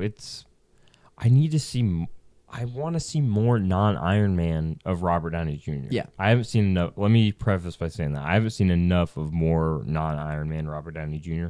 The only thing that I like off the top of my head that I specifically know of seeing him non-Iron Man is Zodiac. Okay. That's the only thing that And he kind of plays Tony in that movie. yeah, he kind of does. His acting is still good in it though. Like Yes. it's still really good acting, and I'm sure he's going to be really good in Oppenheimer. Yeah. I really obviously I need to see Robert Downey Jr. in Oppenheimer. I need to see that. But from what I've seen of him right now, If you want to see, I don't know. As an actor, I honestly think he might be properly rated because I don't think so. I will say that I was leaning towards overrated because he's an MCU actor, and obviously, you know, they get their flowers. You know, they get People- tons of heaps of praise. people right? might be seeing Iron Man more than Robert as an actor. Yeah, I think as an actor though, I don't think people don't necessarily like overpraise him. I don't think that he gets like obviously he gets the love for what he's done with the character of Iron Man and stuff like that, where he's taken it and stuff like that. But as an actor, I don't know. I'd say I think I can land on properly rated because I firmly don't think that people underrate him really because of the Marvel stuff. Yeah. But I also don't think that they overrate him because it just, I don't know, it doesn't feel like anyone ever, like he obviously gets his flowers, but it's not for specifics in his acting, you know? It's not for, I really liked Robert Downey Jr. and his acting in this part of this movie or this act, or I thought he showed this really well in here or whatever. Yeah. It's more so, he embodies this character throughout the entirety of the saga, you know? Right. Which he does that perfectly. He does that on a multi-project level and stuff. He probably does, in terms of multi-project, taking a character from one place to another, he probably does that better than anybody in any movie Yes. that we've ever seen. Like, from taking Iron Man from Iron Man 1 and, you know, going throughout his journey into each movie and, you know, cameo or not, or post-credit or not, or whatever. Right. It still feels like he embodies the character, but in terms of the overrated, underrated, or properly rated, he feels properly rated in terms of his acting. Right. Okay. That's fair. I think I was kind of leaning towards that. I could have gone maybe underrated just because people talk about Iron Man and he's Iron Man, but for the most part he's just playing himself again, and that's why it works so well, because he is kind of playing himself. He brought himself to that role basically. Yeah. But I think there could be an argument made for underrated because nobody ever talks about the things outside of Iron Man. Yeah. But perfectly rated also works because whenever somebody does talk about anything outside of Iron Man, it is like he was really good. You know, he's a good actor. He's good in this movie. You know, and I think a movie that really showcases his acting ability is The Judge. Okay. I got to rewatch that one. I haven't seen it in a long time, but it came out in like 2014, and that's a movie that really showcases his acting skill, I think. Okay. I gotta check that out. Yeah, and I could see an argument made for underrated, but properly rated definitely fits. Okay, so for my next one, I'm gonna go with Mr. Denzel Washington. Okay. I think Denzel is properly rated, but I think he's overrated in terms of like just how people view him. I don't know. Because he's like, it's weird because I think he's properly rated. I think people give him the props. Oh, like here's an example of Denzel and oh, he's so good in this movie. He's I can't remember what the movie it is that he's everyone always picks from. I know everyone picks a certain scene from. Is it Training Day where he's like, is he all bloody and he's yelling? No, it's the scene where he is talking to, I believe it's his son. It's like a character that's supposed to be his son, and he's like, I don't have to. Life isn't fair, you know. It's I have to be fair to you, you know. Basically, I haven't seen that. And that's a great, like that scene alone is amazing. I don't know. I would say he's not my favorite, but I can recognize that it's kind of a Nicholson situation where it's like I recognize he has immense talent, but he's also just not one of my favorite actors. So have you not seen the King Kong ain't got shit on me? I have not. No. Oh, okay. I don't know that. I thought you might have seen that, but what's that from? It's from Training Day. Yeah, I haven't even seen that movie. I've just seen that clip because it's a pretty popular clip. And he's also he's actually in a pretty popular Viola Davis clip of acting that I've seen as well, where she goes, "I've been right here with you, Troy," and she's like that might be the movie that I was talking about. It might be actually. It was because they're like a family or whatever. Yes. Viola Davis is like the mom or the wife to Denzel Washington or whatever. Right. But yeah, so I get that though. Denzel Washington kind of being like Nicholson, where like you kind of respect kind of and acknowledge the abilities and stuff. Like he's incredible. I recognize that Denzel is an incredible actor. Yeah. But he's not someone that I think personally is like one of my favorite actors. Yeah. I understand that. Maybe I just need to see more from him. Yeah. And same with Nicholson. Maybe I just need to see more. But as of right now, I would say that he's probably properly rated. I know Denzel had a A24 movie come out last year, I think, where he played, or it might have been this year, honestly, I don't know. But he played Macbeth, actually, and isn't it called Macbeth? It's called The Tragedy of Macbeth. Yeah, and it's an that's A24 black and white film. That's one I need to watch. One that's on my watch list, but maybe check that out. I heard that he was pretty good in it. So yeah, nice. Speaking of Viola Davis, yes, Viola Davis, what do you think? Before I say anything, I want to say this. Viola Davis was the first name on my... Was it? Yeah. Viola Davis was literally the name that popped in my head as soon as that really? Okay. Yeah, but I just thought it was perfect that you picked Viola Davis too. But Viola Davis... I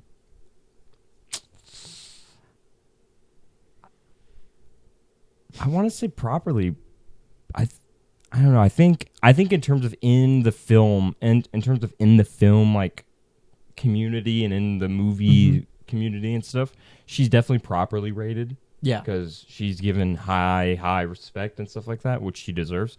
Yes, yeah, definitely, dude. She's literally like, isn't she like an EGOT winner or something like that? Like, I think so. Yeah, she's won every single award I believe. You can win. So I think So personally, this might sound bad, but I genuinely don't mean it in a bad way. Okay. I think Viola is properly rated.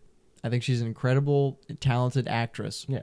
I think she's overused Okay. because she's in everything. Yeah. Well, everyone wants her to be their mom. Yeah. Viola Davis playing your mom is like a flex, I guess. Yeah.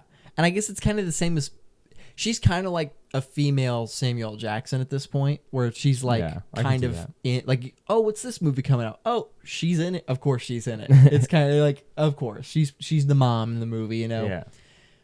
But I don't know. There's something about like, it might be because she plays like a mom and everything, where it's like, man, come on, she can be other things, you know. Yeah. She can play. She's Amanda Waller, you know, in Suicide Squad, and she's incredible. She's like the best actor in that entire movie. Yeah. I think she's just a little overused, and I Okay. think it can get oversaturated. Of like, come on, she's kind of being typecast, Yeah. and her range should not be limited to I'm somebody's mom. You Yeah. know, she plays James Brown's mom. She plays Michael Jordan's mom. Yeah. She plays the wife to Denzel Washington, who's a mom. Yeah. She's always a mom. I think just make her more people, like more Yeah. characters. Get her out. Like Amanda Waller, she perfectly plays that kind of character. Yeah. More. Oh, and with Chadwick Boseman, Ma Rainey. She plays Ma Rainey in the movie Ma Rainey's Black Bottom. She is incredible in that movie. She's amazing. And she isn't a mom. She's a singer. And she's this kind of, I haven't seen the movie in a while, but she's kind of full of herself, it seems like. But at the same time period that it came out, she mainly just didn't want to be told by like white men what to do and stuff. And it was like white guys that ran the studio that they were recording at, I'm pretty sure. Yeah. But I don't know. She's incredible in that movie, and that's again another role that she plays that's not just a mom. And I think she just needs to be casted in more as more characters. Okay. Yeah, but she's definitely, I would say, properly rated, probably. Yeah, I honestly think that's where I land at her too, because I don't know, I see her get a lot of praise and stuff that she deserves. I don't think she gets overpraised or underpraised. Really, I don't know. I agree. I think she's at that good sweet spot. Yeah. Okay, so for my next one, I got George Clooney. Fantastic Mr. Fox. I can't say overrated because he's only like done one thing where people are like, he's so good, and it's Fantastic Mr. Fox. I feel like yeah, I don't personally know. I can't think of anything. Oh, Ocean's 8, I think. Yeah, he's in all the Oceans 8 through like 11 Yeah. or whatever, I think. Yeah. This is a weird one because I don't know. He's also in Gravity too. Is he? Sandra Bullock. How's he in that? He plays George Clooney. Yeah. He kind of is like a suave kind of Yeah. trying to get in Sandra Bullock's pants kind of guy. Okay. Yeah, he's properly rated. I'd say because nobody talks about him. Yeah. And that's fine because he hasn't really done it in anything that needs other than Fantastic Mr. Fox Yeah. and Batman. Like that's for a different reason. Like that's not like Yeah. he's so good as Batman. He should never be a Batman again. Yeah. I'd say he's properly rated. Okay. I don't have too strong of an opinion on Clooney. Yeah. He's a mom actor. Yeah. You know, he's like Definitely a mom actor, yeah. your mom finds him attractive, probably. You know. Yeah. You Probably know. watches his like rom-coms and like laughs at all his jokes. Like literally, what was the movie that just came out with him and? Oh, Julia Roberts. Julia Yeah, they just Roberts. made a Amazon Prime movie. I don't even know the title of it, but Yeah, I don't yeah. know. Anyways, he's definitely a mom hasn't he actor. done like 40 rom-coms with Julia Roberts, or am I like? I believe tripping? so. I believe that's the whole thing. Is like him and Julia Roberts are like a pair when it comes to movies. Yeah, yeah. I don't, he's properly rated, I'd say. That's fair. He's definitely not overrated. That's Yeah. for sure. Michael Keaton. Speaking of Batman, Michael Keaton. Okay, this is a good one actually. So as Batman, he gets the thumbs up. for me. probably yeah. He's He's pretty good. As some of his like non-Batman roles, let's think like Beetlejuice. Beetlejuice, he's pretty good at. Yeah. I really like him in Birdman. Like I He's really so good in I Birdman. really like him in Birdman. Yeah. It's obviously a super personal project for him too, but still, he's perfect in that movie. Basically, he's perfect. And I don't know, man. That's kind of making me want to go.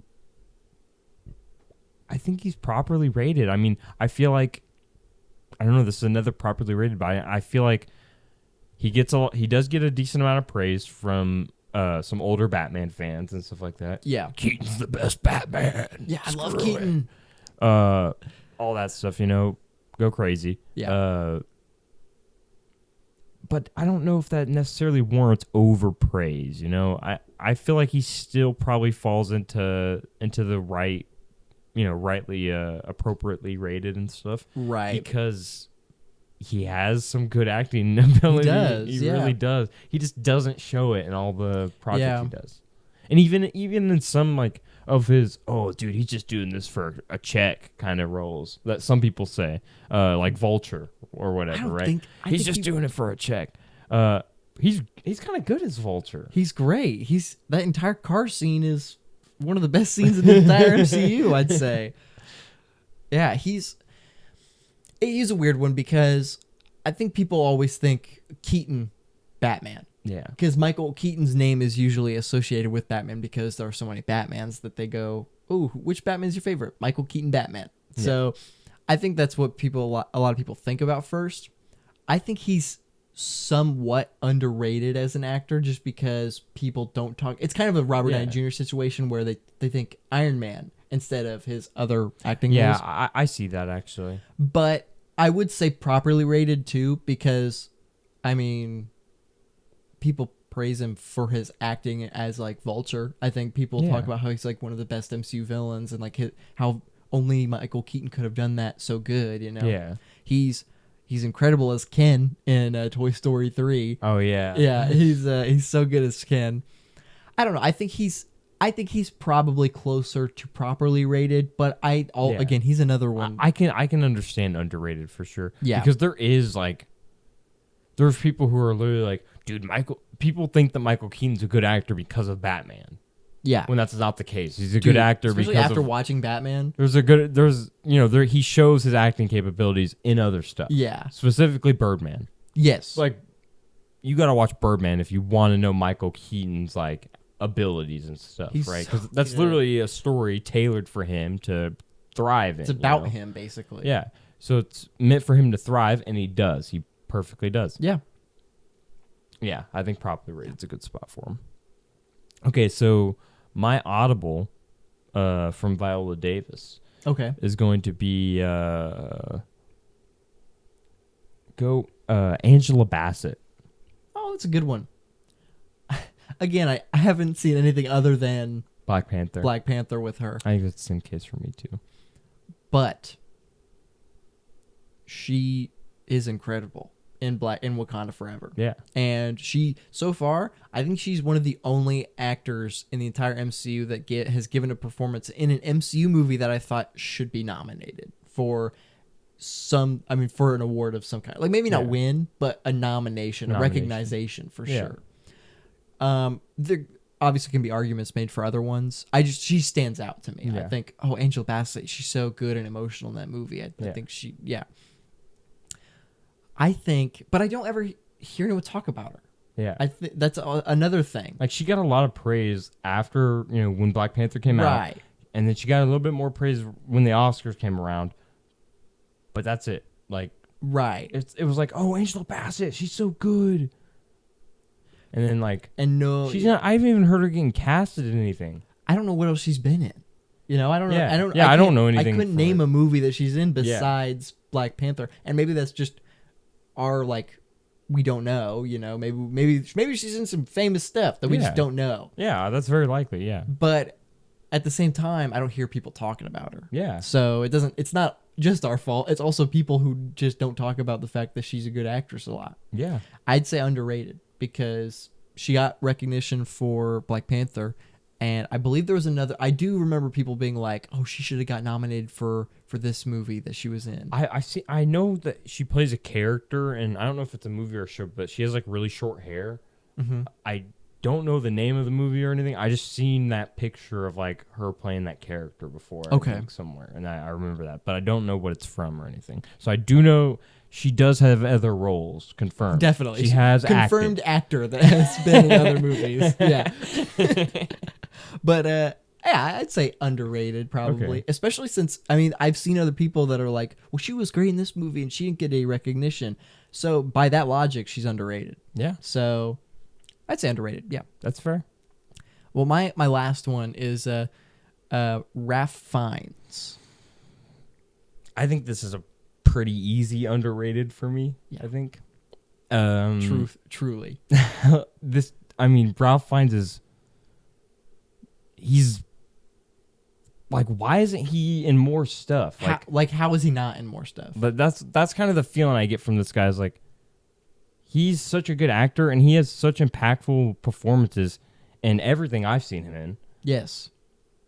He's an evil. There's a movie where he plays a Nazi where he's an evil bastard, bro. Bro, I want to see that. I have to find out what movie that is. I want to see that because I've only seen him in I've seen him in 3 different roles. I've seen him in Grand Budapest, which he has an uncatchable charm in that movie that is unlike any other, right? I've seen him in The Menu, which he plays obviously the antagonist, and he's a pretty cool antagonist, I guess, for the film. Yeah. His performance was really good. And then he obviously plays Voldemort, which you can't really tell it's him, but you have to give him props to a lot of the over-the-topness of Voldemort in the live-action movies. Yes. I always forget that that's who that is. Yeah. That's actually crazy. I actually completely forgot that that's Ralph Fiennes. Yep. Or Fiennes. It's Schindler's List. He plays a Nazi in Schindler's List. Watching Schindler's List. So going home tonight and watching Schindler's List. Bro. That's a film. I want to watch that, bro. That sounds. I've been wanting to watch Schindler's List. But isn't that the movie? I think that puts it over the top. I think that's the movie that came out the same year as like Jurassic Park, and they're both. Yeah, Spielberg did Jurassic Park and Schindler's List at the same time. How you gonna drop two of the greatest films ever made? One of them is the most family fun dinosaur film ever. It's just one of the most family fun films ever, and then one is the Holocaust. It's like a dark black and white drama and everything. That's probably Liam Neeson. That's probably Liam Neeson's best role. Bro, I've seen most of the praise that he gets specifically from that role. How has Liam Neeson fallen so far, where he has gone from Schindler's List to like movies that come out and are in the theater for a day? Bro, do you remember when he started making like Taken like a franchise or whatever? Yeah, they made like 3. Bro wanted Taken to be like John Wick. That was his John Wick. Or wait, like Taken actually might have been before John Wick. It was. Yeah, the first Taken came out in like 2008 or 9 or something like that. Dang. Yeah, and it's good. The first Taken is pretty good. The first Taken is good. Yeah, it's pretty good. But he tried making it like a Fast and Furious thing where it's like, this is my thing now. At what point do you just become a bad father? Like that's at what point? Because if you're letting your daughter get kidnapped 3 times, how? Like at what point? All right. Well, now let's move into the end segment. Let's talk about what we watched this week. What did we watch? You can go ahead and go first. Okay. Yeah. I'll first. I guess I'll first start off by talking about a show that I've been watching for a while. Okay. Succession, HBO's Succession, which I will start off by saying I started watching because I heard that the show was ending. Right. It's on its 4th and final season, and I didn't hear about the show at all. Like I literally did not hear. I haven't either. Yeah. Like before the final season of Succession, before I started hearing stuff like HBO stuff about it, I did not know about the show. What's running? I do know some actors in the show. You know actors in the show because Brian some of the Cox. actors are like super popular. Yeah. like Brian Cox is like he's like the return, the most famous. Yeah, in the like show, of like the regulars and stuff. Yeah. But there's even like Adrian Brody and Right. Alexander Skarsgård and stuff like that. Yeah. But Was that the clip you posted the other day? Was I'm trying to make you fucking rich. Already rich. Yeah. okay, well, yeah. That was that's funny. That was funny. I watched it a couple times. Skarsgård's character was perfect in Succession, which okay, so getting into the Succession thing, it's a business business kind of drama show, right? So we follow a rich, very powerful family that is in the media business. I will say this, the business that they have is a news station at first. Okay. It starts as a news station. So their company, Waystar, is used in kind of a couple different ways in the story. So it's kind of used as a Disney allegory, Okay. in some sense of the word, where it's like they're taking over everything, because Waystar eventually becomes, they have a streaming service, and they have this, and they have that, and Vault they do Plus. this, and they do that. Yeah, they like have everything, basically. That's like their thing. They're just trying to make money, becoming like a monopoly or whatever, right? Like Disney. Yeah. And then they also push very dangerous, very political rhetorics in their news station. Mm-hmm. They are obviously that is meant to be a play on Fox News. Yeah. Right.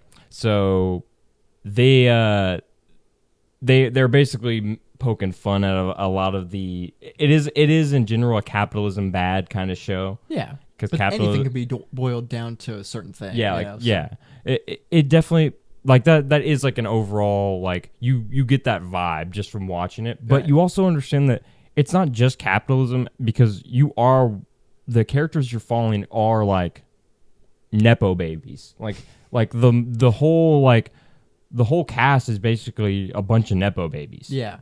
And Brian Cox obviously plays the Logan Roy, the CEO. He plays the guy. He plays the guy that everyone's sucking up to, kissing his butt and everything. They want to get in good with Brian Cox, so they could potentially be the next CEO or the next whatever, just to get in good with him. Mm.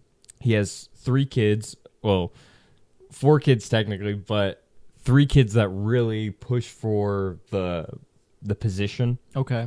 So he has 3 sons and 1 daughter.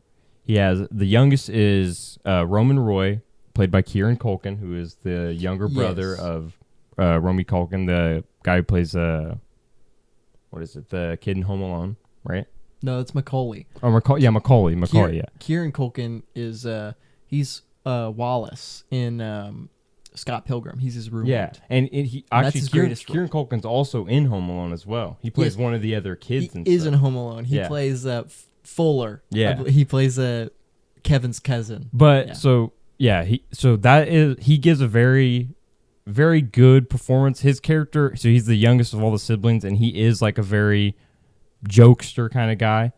But his character is handled in a very, very poetic way, kind of. Okay. In the way that they handle like him being the youngest sibling, and also the way that they handle him being like the guy that is always like cracking a joke or always making fun of somebody or whatever. You know, he's like he is a big source of the comedy and the what makes this not just us watching business people do their work every day. You know, he's like a defining characteristic of the personality of the entire show, really. Okay.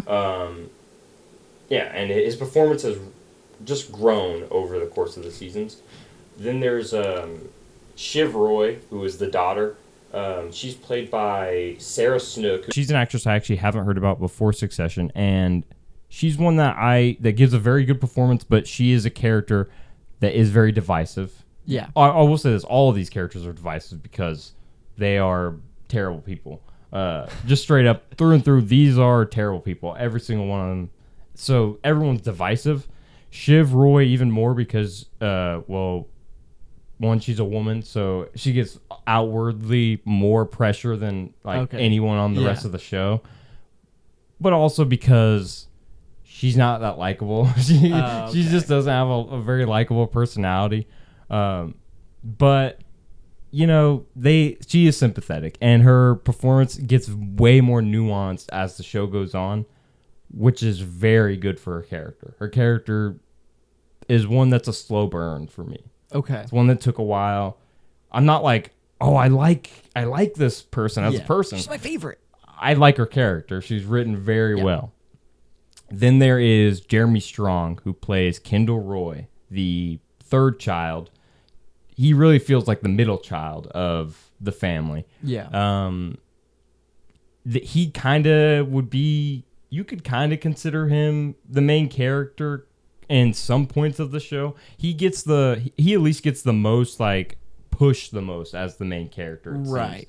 And he's a tragic character, and a lot of stuff goes into it, but Jeremy Strong with Kendall Roy makes one of my favorite performances probably in TV, honestly. And in general, in TV, I think that he has easily one of my favorite, most ambiguous and kind of nuanced performances, where he doesn't tell you straight up every emotion he's feeling, but he shows it in a very subtle and very good way. Yeah. And then there's the main head, obviously Brian Cox, gives a very good performance. He gives the most macho bravado performance out there, the most, because he's the CEO. He can say whatever he wants. He can do whatever he wants. So he does. That's basically how they shape his character. He kind of does whatever. Now, what this all means for the show and in its entirety or whatever is, it's essentially a power struggle amongst the younger siblings of Logan Roy, who's going to be the successor to his empire. Okay. Hence the name Succession. It's about the succession of Waystar, right? And it's honestly a pretty sad story, because it really shows how twisted a family, a literal family, can become at the site of millions and billions of dollars and infinite power and stuff like that. And it's very tragic. The entire show is very tragic. It has, a lot of people say that it's Shakespearean, even, that it feels like something like modern Shakespeare. That is a little dramatic, but it's not. I can understand the point. It honestly, I think, is one of my favorite shows. I think right now it has to be one of my favorite TV shows. I'm not fully finished with it. The second to last episode just came out. I haven't watched it yet, and then the finale will be next week. So excited?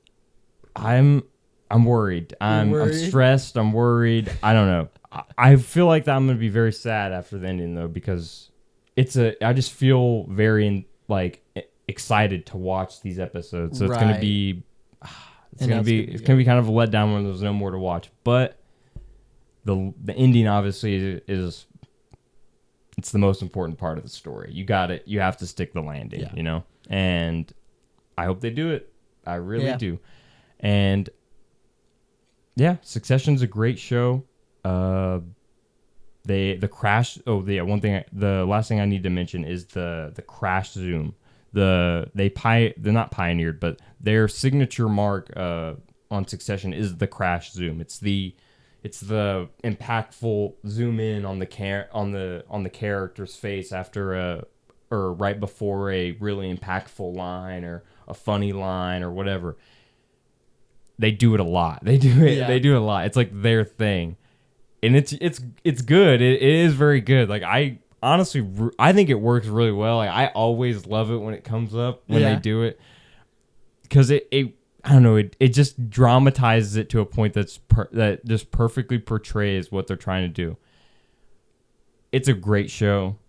Highly, highly, highly recommend. Nice. Yes. Nice. I mean, again, I don't watch too much TV. It's not a format that I'm always watching, Yeah. It's hard. It's kind of hard for me to watch a show because a lot of times I'll watch a show and I'll end up just dropping it at some point. Yeah. So, but that sounds pretty good. That might have to be something I check out. Well, I watched something equally as good, Twilight. Okay. No. No. Twilight is I really have nothing else to say on this because it is you've seen Twilight and you know what you think about Twilight. Everybody has seen Twilight and they know what they think about it. Yeah. It's one of the best bad movies out there. It is seriously it's almost perfectly crafted to be a purely like get your friends and watch this movie and laugh at it. Yeah. Because it's so awkward. I've never seen a movie linger longer, like on scenes. Like certain scenes will last 10 seconds longer than they should. Yeah. Just like Robert Pattinson staring in the camera. Yeah. Yes, he just stares in the camera. Oh my gosh. And it's got this that was good. That was some good impression. It's got the stupidest lines ever. Oh my god. This is the skin of a killer, Bella. Glistens. It shimmers. Shimmer and shines. It's got arguably okay, so I almost said it's got some of the worst acting ever, but technically it has some of the best acting ever. Because they knew that they didn't want to do this, and so they basically just pretended to did a really over the top kind of performances on purpose. Yeah. And it makes the movie so much better. Yeah. And truthfully, the best actor in the entire movie is Charlie, the dad. Yeah. He's probably the best character and actor in the entire film. Like unironically, but he's like he's like sidelined so bad, bro. Yeah. It's actually kind of crazy. It is. The movie is Wait, have you seen or you just seen the first Twilight, right? I've seen the first Twilight and I have seen the last Twilight. Oh, okay. And I know everything that happens in all of them. Okay. Like I've seen reaction videos and videos where people are just joking and making fun of it. And that's really the only way to watch the movie is to like either watch people watching it or watch it with people. The first one at least has the most like campiness towards it and stuff that you can like, you can kind of shut your brain off somewhat and enjoy it, The first one kind of perfected the like it's so bad it's good. Yeah. But the last one is like it's like taking itself too serious. It's like an action film. It's an X-Men movie, dude. It's literally just an X-Men movie. They have an entire final battle and stuff that spoiler turns out it's the coolest thing in the entire series, and it turns out to not be real. Like, bro, I saw that in theaters, bro, and everyone went, it's like they crap the movies to be purposefully like awful. Like it is kind of like what if it's like behind the scenes they were like, what if we had just one of the coolest fight scenes of all time? And then at the end, it turns out to be a vision, and it's not real. It was all a dream. It came to me in a dream. Yeah, and then people around him go, "That's terrible. We should do that. That'll make people upset." It's Twilight. Robert Pattinson and Kristen Stewart are both hilarious.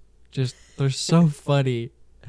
This is definitely the kind of movie you watch with other people. If you watch it alone, you might honestly be like you might be dreary. Like if you like I watched it with my girlfriend and like she ended up going to bed like halfway through and I was like, this isn't fun anymore. It's like I was having fun watching this, but now I'm by myself and I have to actually endure everything that's happening. Yeah. Like it's Twilight. It's genuinely there's obviously like worse movies out there. Oh yeah. But also this is one of the best in general because it is so watchable in terms of like just how it is. It's bad, but it's watchable. So it's like a 4 out of 10, but in reality it's like 10 out of 10. So it's like one of my favorite movies, but like I hate it and I never want to watch it again. Like yeah. Nice. I have to check that one out. Yeah, I'll have to check that out. Never seen that before. Okay, next I got is Conan the Barbarian. Okay. Which is it's a adventure / fantasy / action film. Right. And it's actually a remake of of a 90s action film of the same title, starring Arnold Schwarzenegger in the 90s version. Yes. Or it might be 80s, 90s or 80s. In the new one, the remake, which is the one I watched, it is played by Jason Momoa, and it came out in 2011. I actually haven't seen the originals, by the way. It's just like a one-off. Just based off. Yeah. Yeah. It was just on HBO Max. Okay. It's a pretty bad. Yeah. It is. It's I don't know. It's very generic. Like about as generic as it gets. Like it's like literally Jason Momoa must save the woman that can't help herself and defeat the evil guy who is evil for no reason. Right.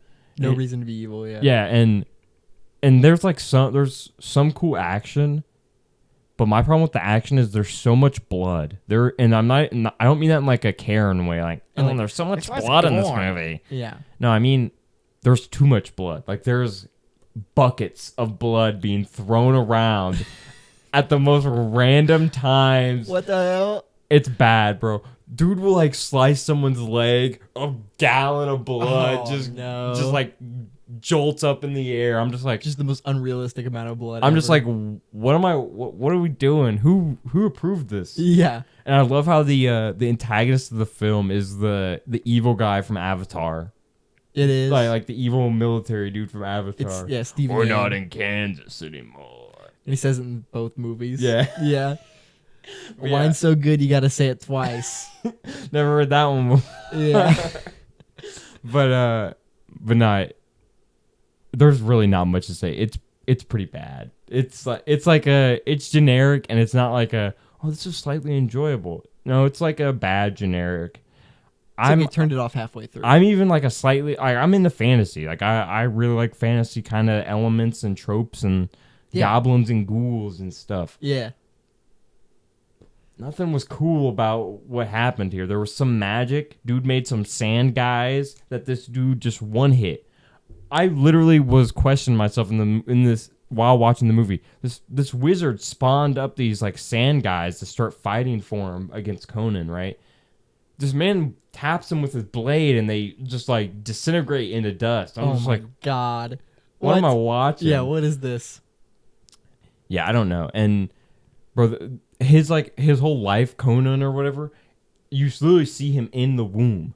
In this movie, it starts with him in the womb, and his mom was a pregnant warrior, and I'm not even joking, the camera's inside her womb, and in the movie starts with like a spear getting like pierced through her stomach. Oh my God. And it like comes through, and it's like it's supposed to be like a real attention grabbing intro, you know? Like right, a real, yeah. like, okay, what's going on? Oh, what? And it is that. It does have that impact for all of like 5 minutes. Okay. And then it's like, okay, it's getting a little bit more boring. It's losing its steam. Yeah. And then by the end, it's just like, how did I finish the movie? Yeah. I ended up giving it like a 2.5 out of 10, I think. Sounds about right. Something like that. Yeah. Wow. Don't watch that one. Maybe I'll have to watch the original to try and see if that's any I good. have heard that one's better. Okay. So. The originals usually are. Yeah. Unless you're Dune. And then you need a remake and it's way better. Dude, I watched the first like 15 minutes of the original Dune. I turned it off when they got to the shields or whatever. Have you seen the original Dune, bro? I know what you're talking or about. at least the shields. Yeah. So you know how the shields are in the new Dune. Like it's they're like it's like a force field kind of thing. Yeah.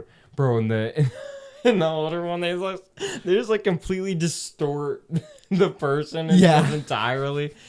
It's the worst. I turned it off. I could not do it. I was done. I was like, oh, so I literally turned it on because I was like, oh, let's watch this old one before the new one. Right. Get some understanding or whatever. Yeah. Obviously, if you know anything about the new Dune, you know that you don't need to watch the old one because it's literally a rehashing of the same. It's the same story. The reason they made the new one was so you didn't have to watch the old one. I watched it and I was like, yeah, I'm good. Yeah. Let's just watch the new one. Just don't need to watch it. Yeah. But Yeah. Conan the Barbarian. Mm. What was that? Going in the Midbarian. The mid. The Midbarian.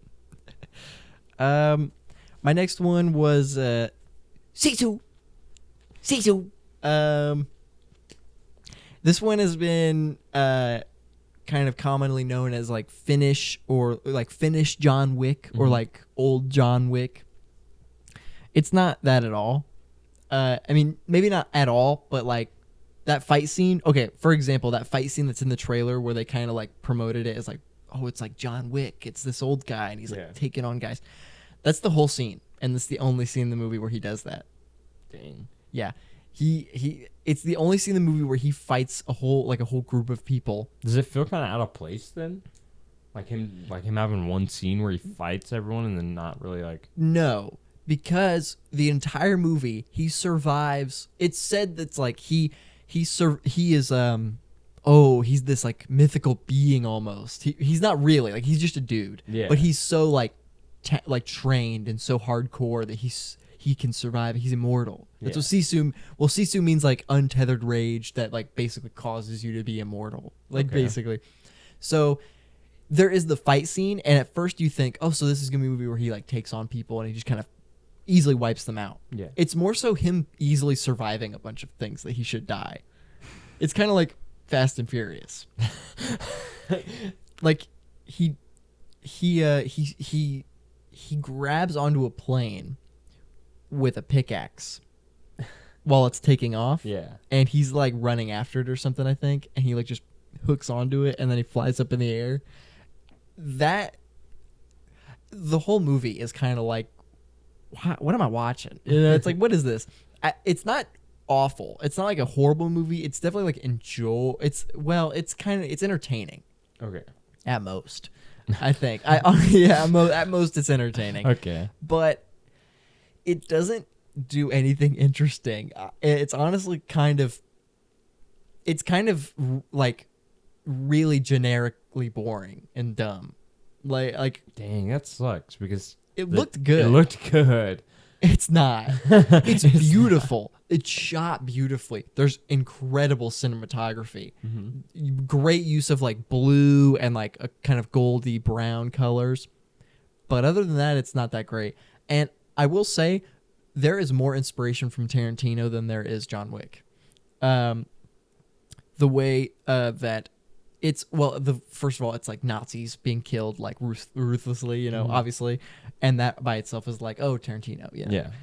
There's a scene in this movie where the movie basically stops to have like an entire women empowerment scene that feels like it could have, like if in a Tarantino movie, it would have been like really cool, where it's like maybe these like women that were like captured by Nazis stand up to the Nazis and they kill all the Nazis, you know? Mm-hmm. That sounds like a Tarantino thing right there. That sounds cool. Yeah. This movie, Sisu, I don't know his name. I can't remember his name. I'm just going to call him Sisu. Okay. The old man Sisu, he gets in to their like where they're being captive, and it's like in the back of a cart. So like they're traveling while that's happening. He gets in the back of the cart. He finds them and he hands one of them a gun. He only had one gun. He hands one girl one gun. And then the tarp comes off, like they rip the tarp off, and all the girls have guns. And they start shooting the Nazis that are there, and they just already know how to use guns, and they just all have guns too. What? And then right after that, there's a scene where they all walk from out from the smoke, and it's slow motion, and they all there's a Nazi soldier on the ground who he let live.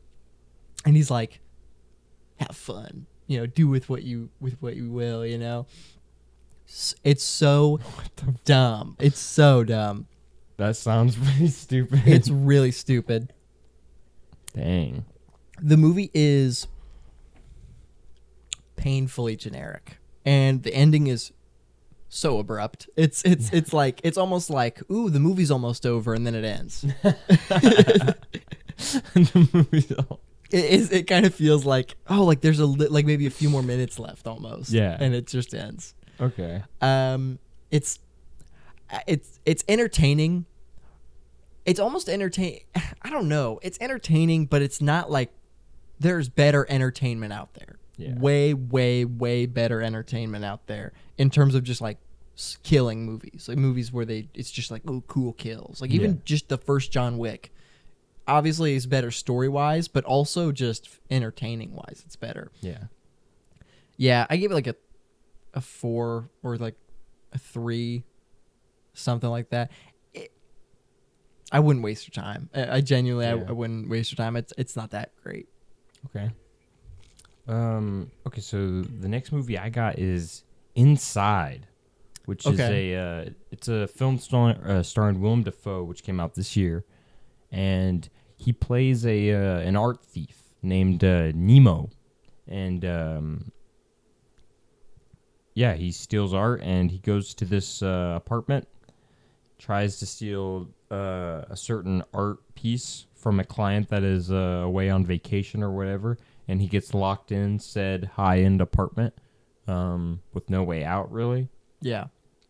And that's basically the premise of the film. Like, Willem Dafoe spends the entire movie in an apartment going crazy, basically. It's Lighthouse. Yeah, it's the Lighthouse. It's the Lighthouse minus Robert Pattinson's character. Oh, so it's like not good Lighthouse. So what I'm going to tell you is I did not know how important Robert Pattinson's character was to the Lighthouse. Yeah. because the movie felt very like it was just not a good. It was messy. The whole movie was very messy. So it banks on this like character study kind of movie and a character in-depth kind of character exploration or whatever of this art thief, and like kind of goes into like his backstory and like a little bit and weaves that into like the story overall and the emotional connection to him and everything. I just don't. So the movie is banking on you to really connect with the protagonist, who is the only character in the film, really. And personally, I didn't really connect with them. So I already kind of felt like, I don't know, And it's not like I couldn't, like, I didn't like the actor. Willem Dafoe, he gave a pretty good performance. Like, he wasn't bad. He definitely wasn't bad. He wasn't as good as some of his other roles, but he wasn't bad by any means. But I don't know, it just didn't feel right. Like the emotional connection for me just wasn't there. And I couldn't connect with the character, which was a backbone of the movie, essentially. The entire movie, right? It's like a character. I mean, they're literally like, that's the whole point of like the writing of the movie is like, it's obviously not just him going insane, like, or whatever, but they try to like weave in like the insanity part and like who he is as a person and identity and stuff like that into the integral part of the plot or whatever. It just feels messy, though. It just feels very convoluted. There's a lot going on. The backstory itself is not very, like, they explain it, but they don't really. Yeah. And I don't know. I just don't feel like there was enough information given really on the character, or maybe there was, but it just wasn't the right information. There was some good like things that people who are fans of like the real like technical cinematic stuff would be fans of in here. I think like the usage of like audio and stuff is very kind of jarring and stuff. It builds into the thriller aspect of the film, and really you can connect with the music more than you can with the freaking character, to be honest.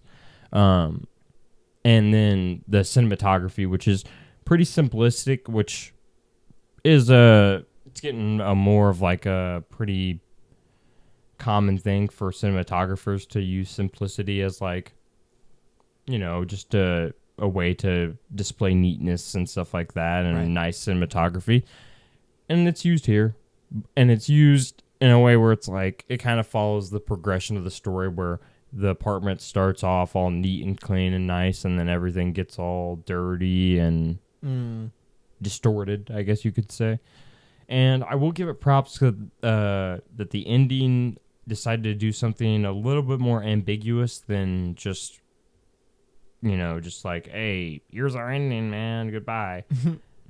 They did kind of weave in like some, okay, what really happened here? Yeah. Some mystery into it.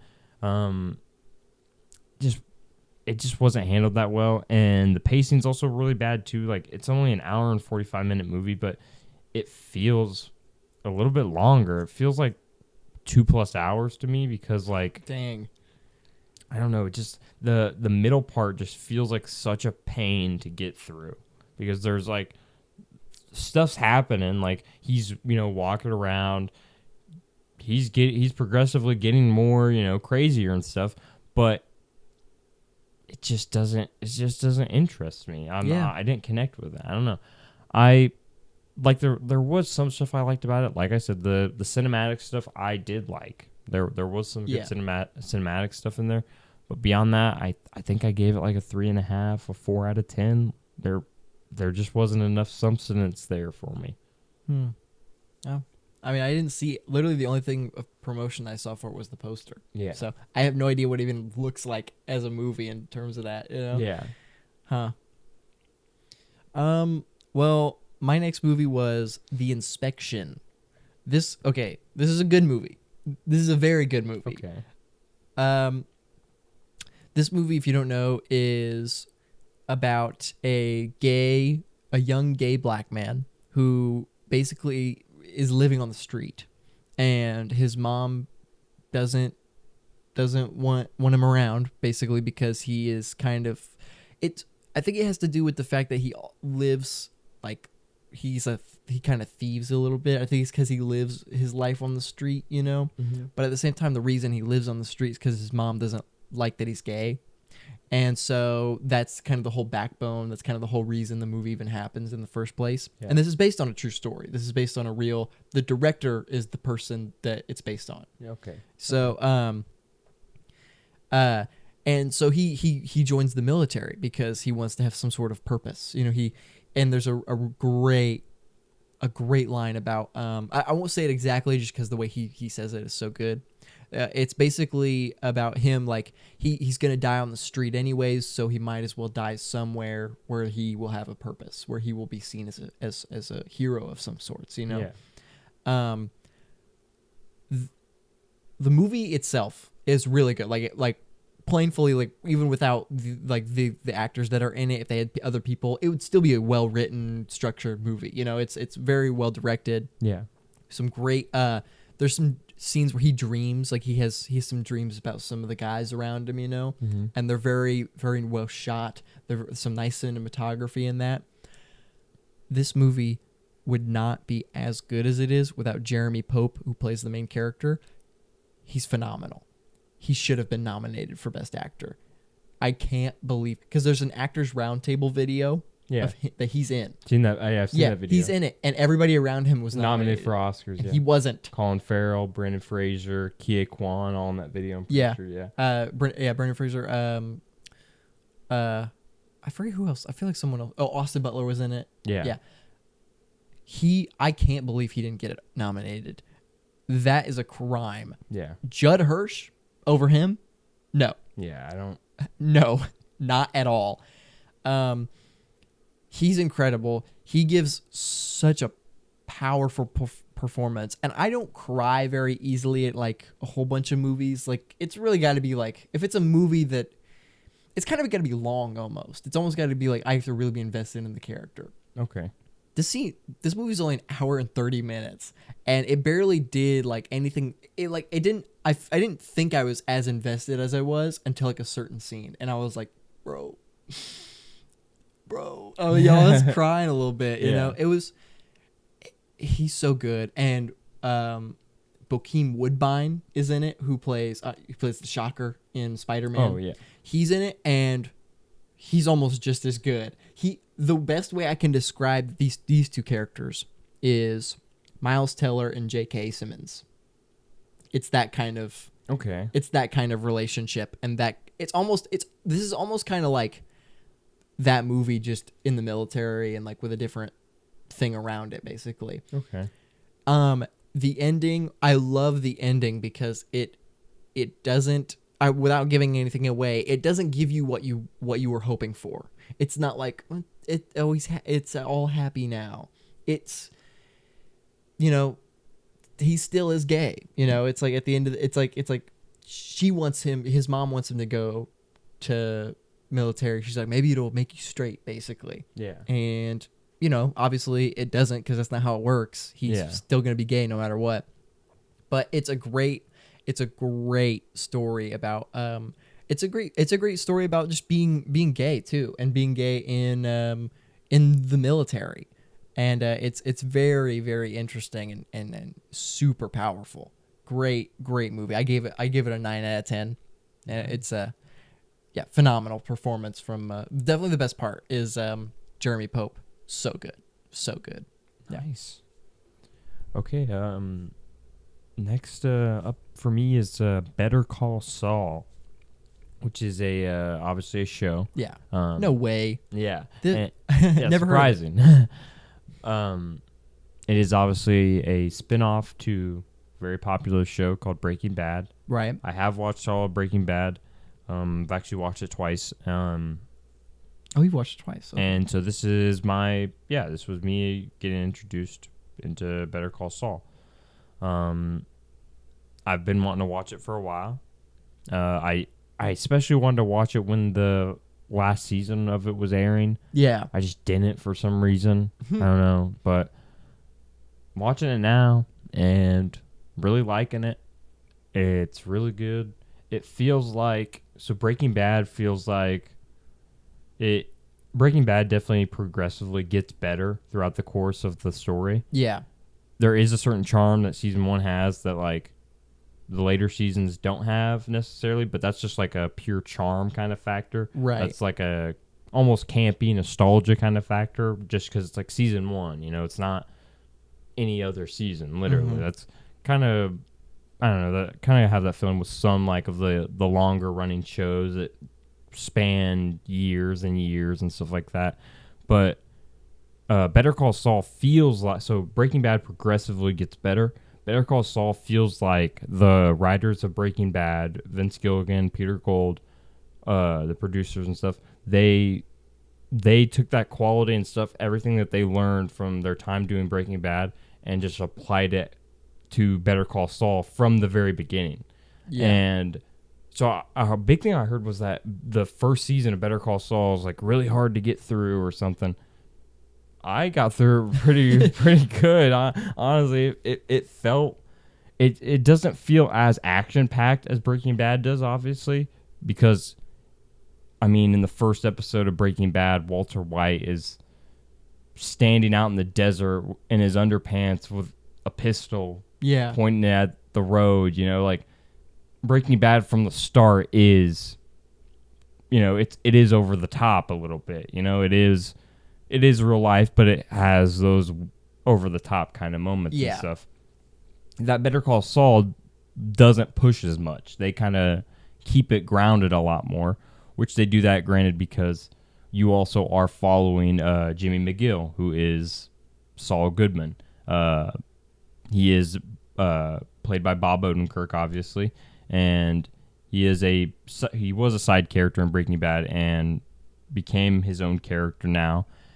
And his performance specifically, I'm in season 3, episode like 4, I want to say, right now, of the 6th season show. Okay. And his performance is he's the main character, so obviously, you know, he does have more opportunity to have an impact, but he just hits, man. It's like the subtlety of his performance is just, it wasn't there in Breaking Bad. And it's obviously because they weren't focusing on it in Breaking Bad. He wasn't the focus. It was Walter White. Right, which Bryan Cranston is someone who gives that same subtlety in Breaking Bad to Walter White. Walter White has that subtlety that grows and grows throughout the course of the seasons. Yeah. Saul Goodman has like that subtlety already there, and it doesn't necessarily get worse, but it doesn't get better. It kind of stays a little stagnant, and he feels so Jimmy or Saul, he does change, you know. His character does go through developments and changes and stuff, but he still stays on a pretty stagnant road. Whereas Walter White kind of felt like he was, at least at the beginning, he was bouncing around a little bit in terms of what he was going to be until he found that like that straight kind of, okay, that's what this character is. That's where he's going for. And I don't know, it in all sense of it, it really just feels like the brilliance behind Breaking Bad was applied to the show from the start. Like like that's what it feels like. Yeah. The writing, the cinematography, the beautiful cinematography. I really gotta say that. Unlike any other like TV shows in general, like there are obviously great cinematic and cinematography, good looking TV shows and stuff like that. But the Breaking Bad universe just has a certain aesthetic charm to it that I don't know. Like Vince Gilligan, he could write a guy getting his mail from a mailbox, and it's like makes it interesting. I don't understand. Yeah. But Better Call Saul truly has some phenomenal stuff that I can't wait to see the bigger payoffs in the later seasons and stuff. Right. The biggest thing I'd say is Mike Ehrmantraut, Walter. Yeah. Walter. Yeah, he actually plays a bigger character than I thought, which is pretty cool because he's a good character and he gives a very good performance in here as well. And I was recently introduced into Giancarlo Esposito's Gus once again. Yes. In Better Call Saul, and I forgot how much I missed Gus. He is truly he's a little different in Better Call Saul than in Breaking Bad in terms of like how we view him through the lens the audience views him. Yeah. But it's still great. Right. And Better Call Saul still has that mastery that Breaking Bad had. And it's great.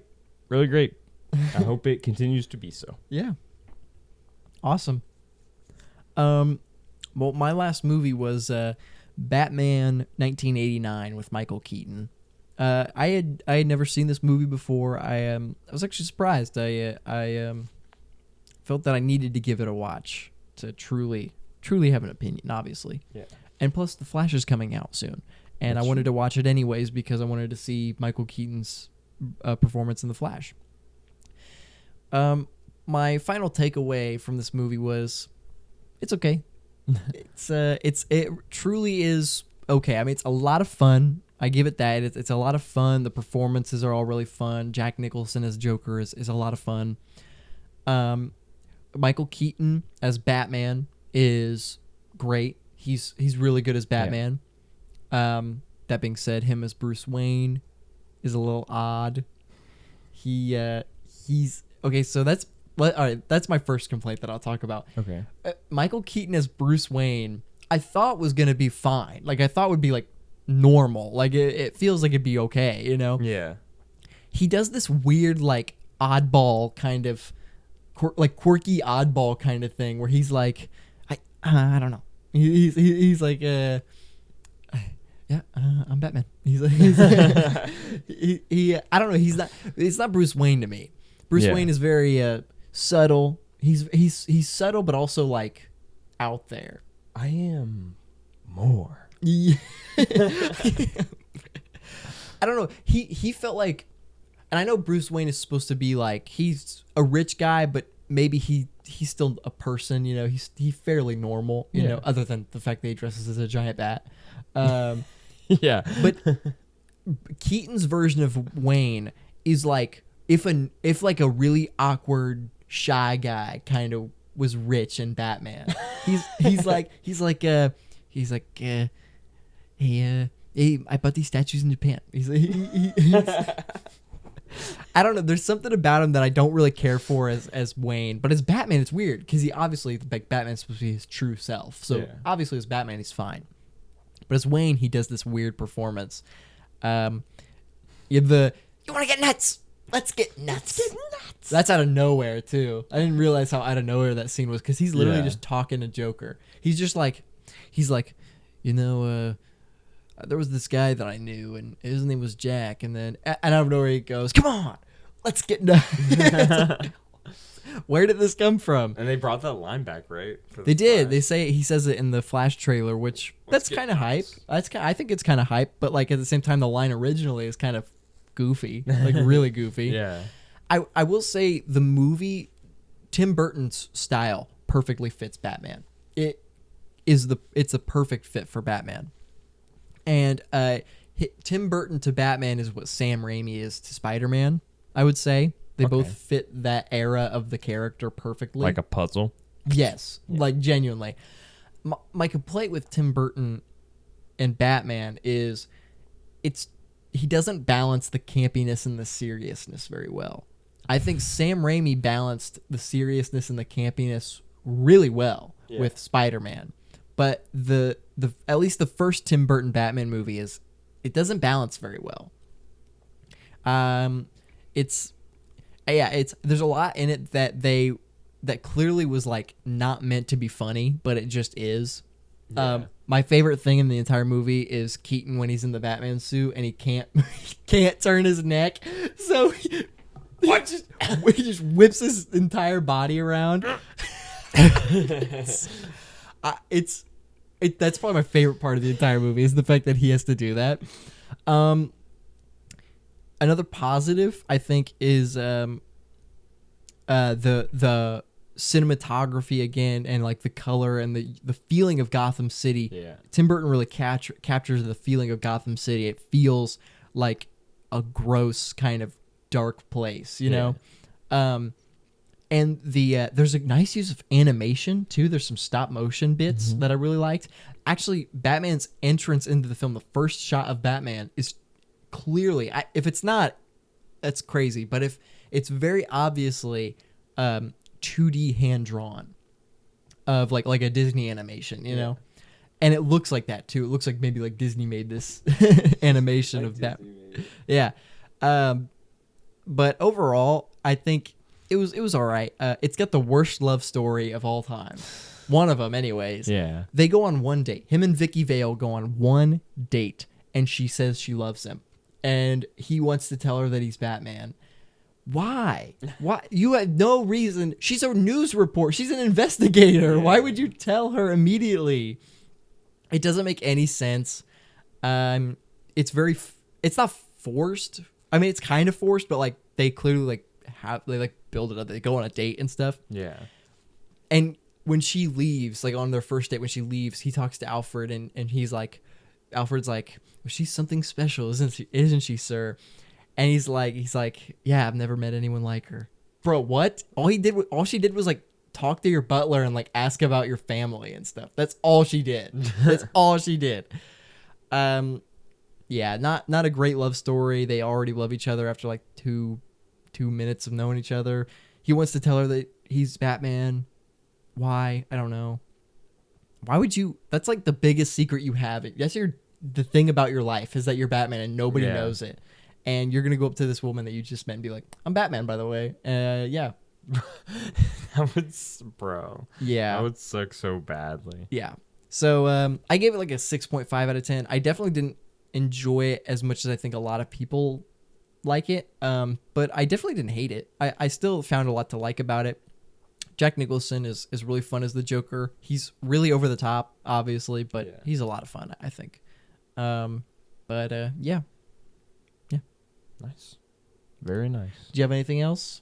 No, I did not. Well, then that, my friends, is the end of our episode. Maybe a little sneak peek as to what's to come.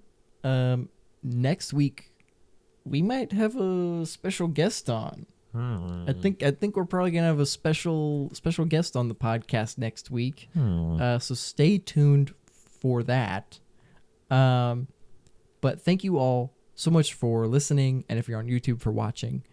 If you want to find us elsewhere, you can find us on Spotify and Apple Music. You can find us anywhere on any listening podcast, music app, Yes. YouTube, anything.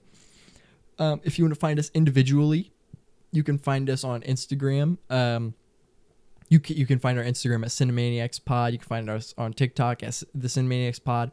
And you can find us individually at Instagram. I am at Maceo Movies. I'm at Lodo Reviews. And on TikTok, I am at Maceo. And on YouTube, I'm at Maceo. So thank you all so much for listening. We truly, truly appreciate it. And we'll catch you on the flip side. Catch you in the next episode of an amazing content creation. Just the best ever. Yes. Catch you on the next episode of Our Baby. Our baby. The Cinemaniac. Our little infant baby. The Cinemaniac. the one. Little Cinemaniac. The one Cinemaniac. One of us dies next episode. It's a Battle Royale podcast. The new Battle Royale podcast. All right, bye. The Cinemaniacs podcast.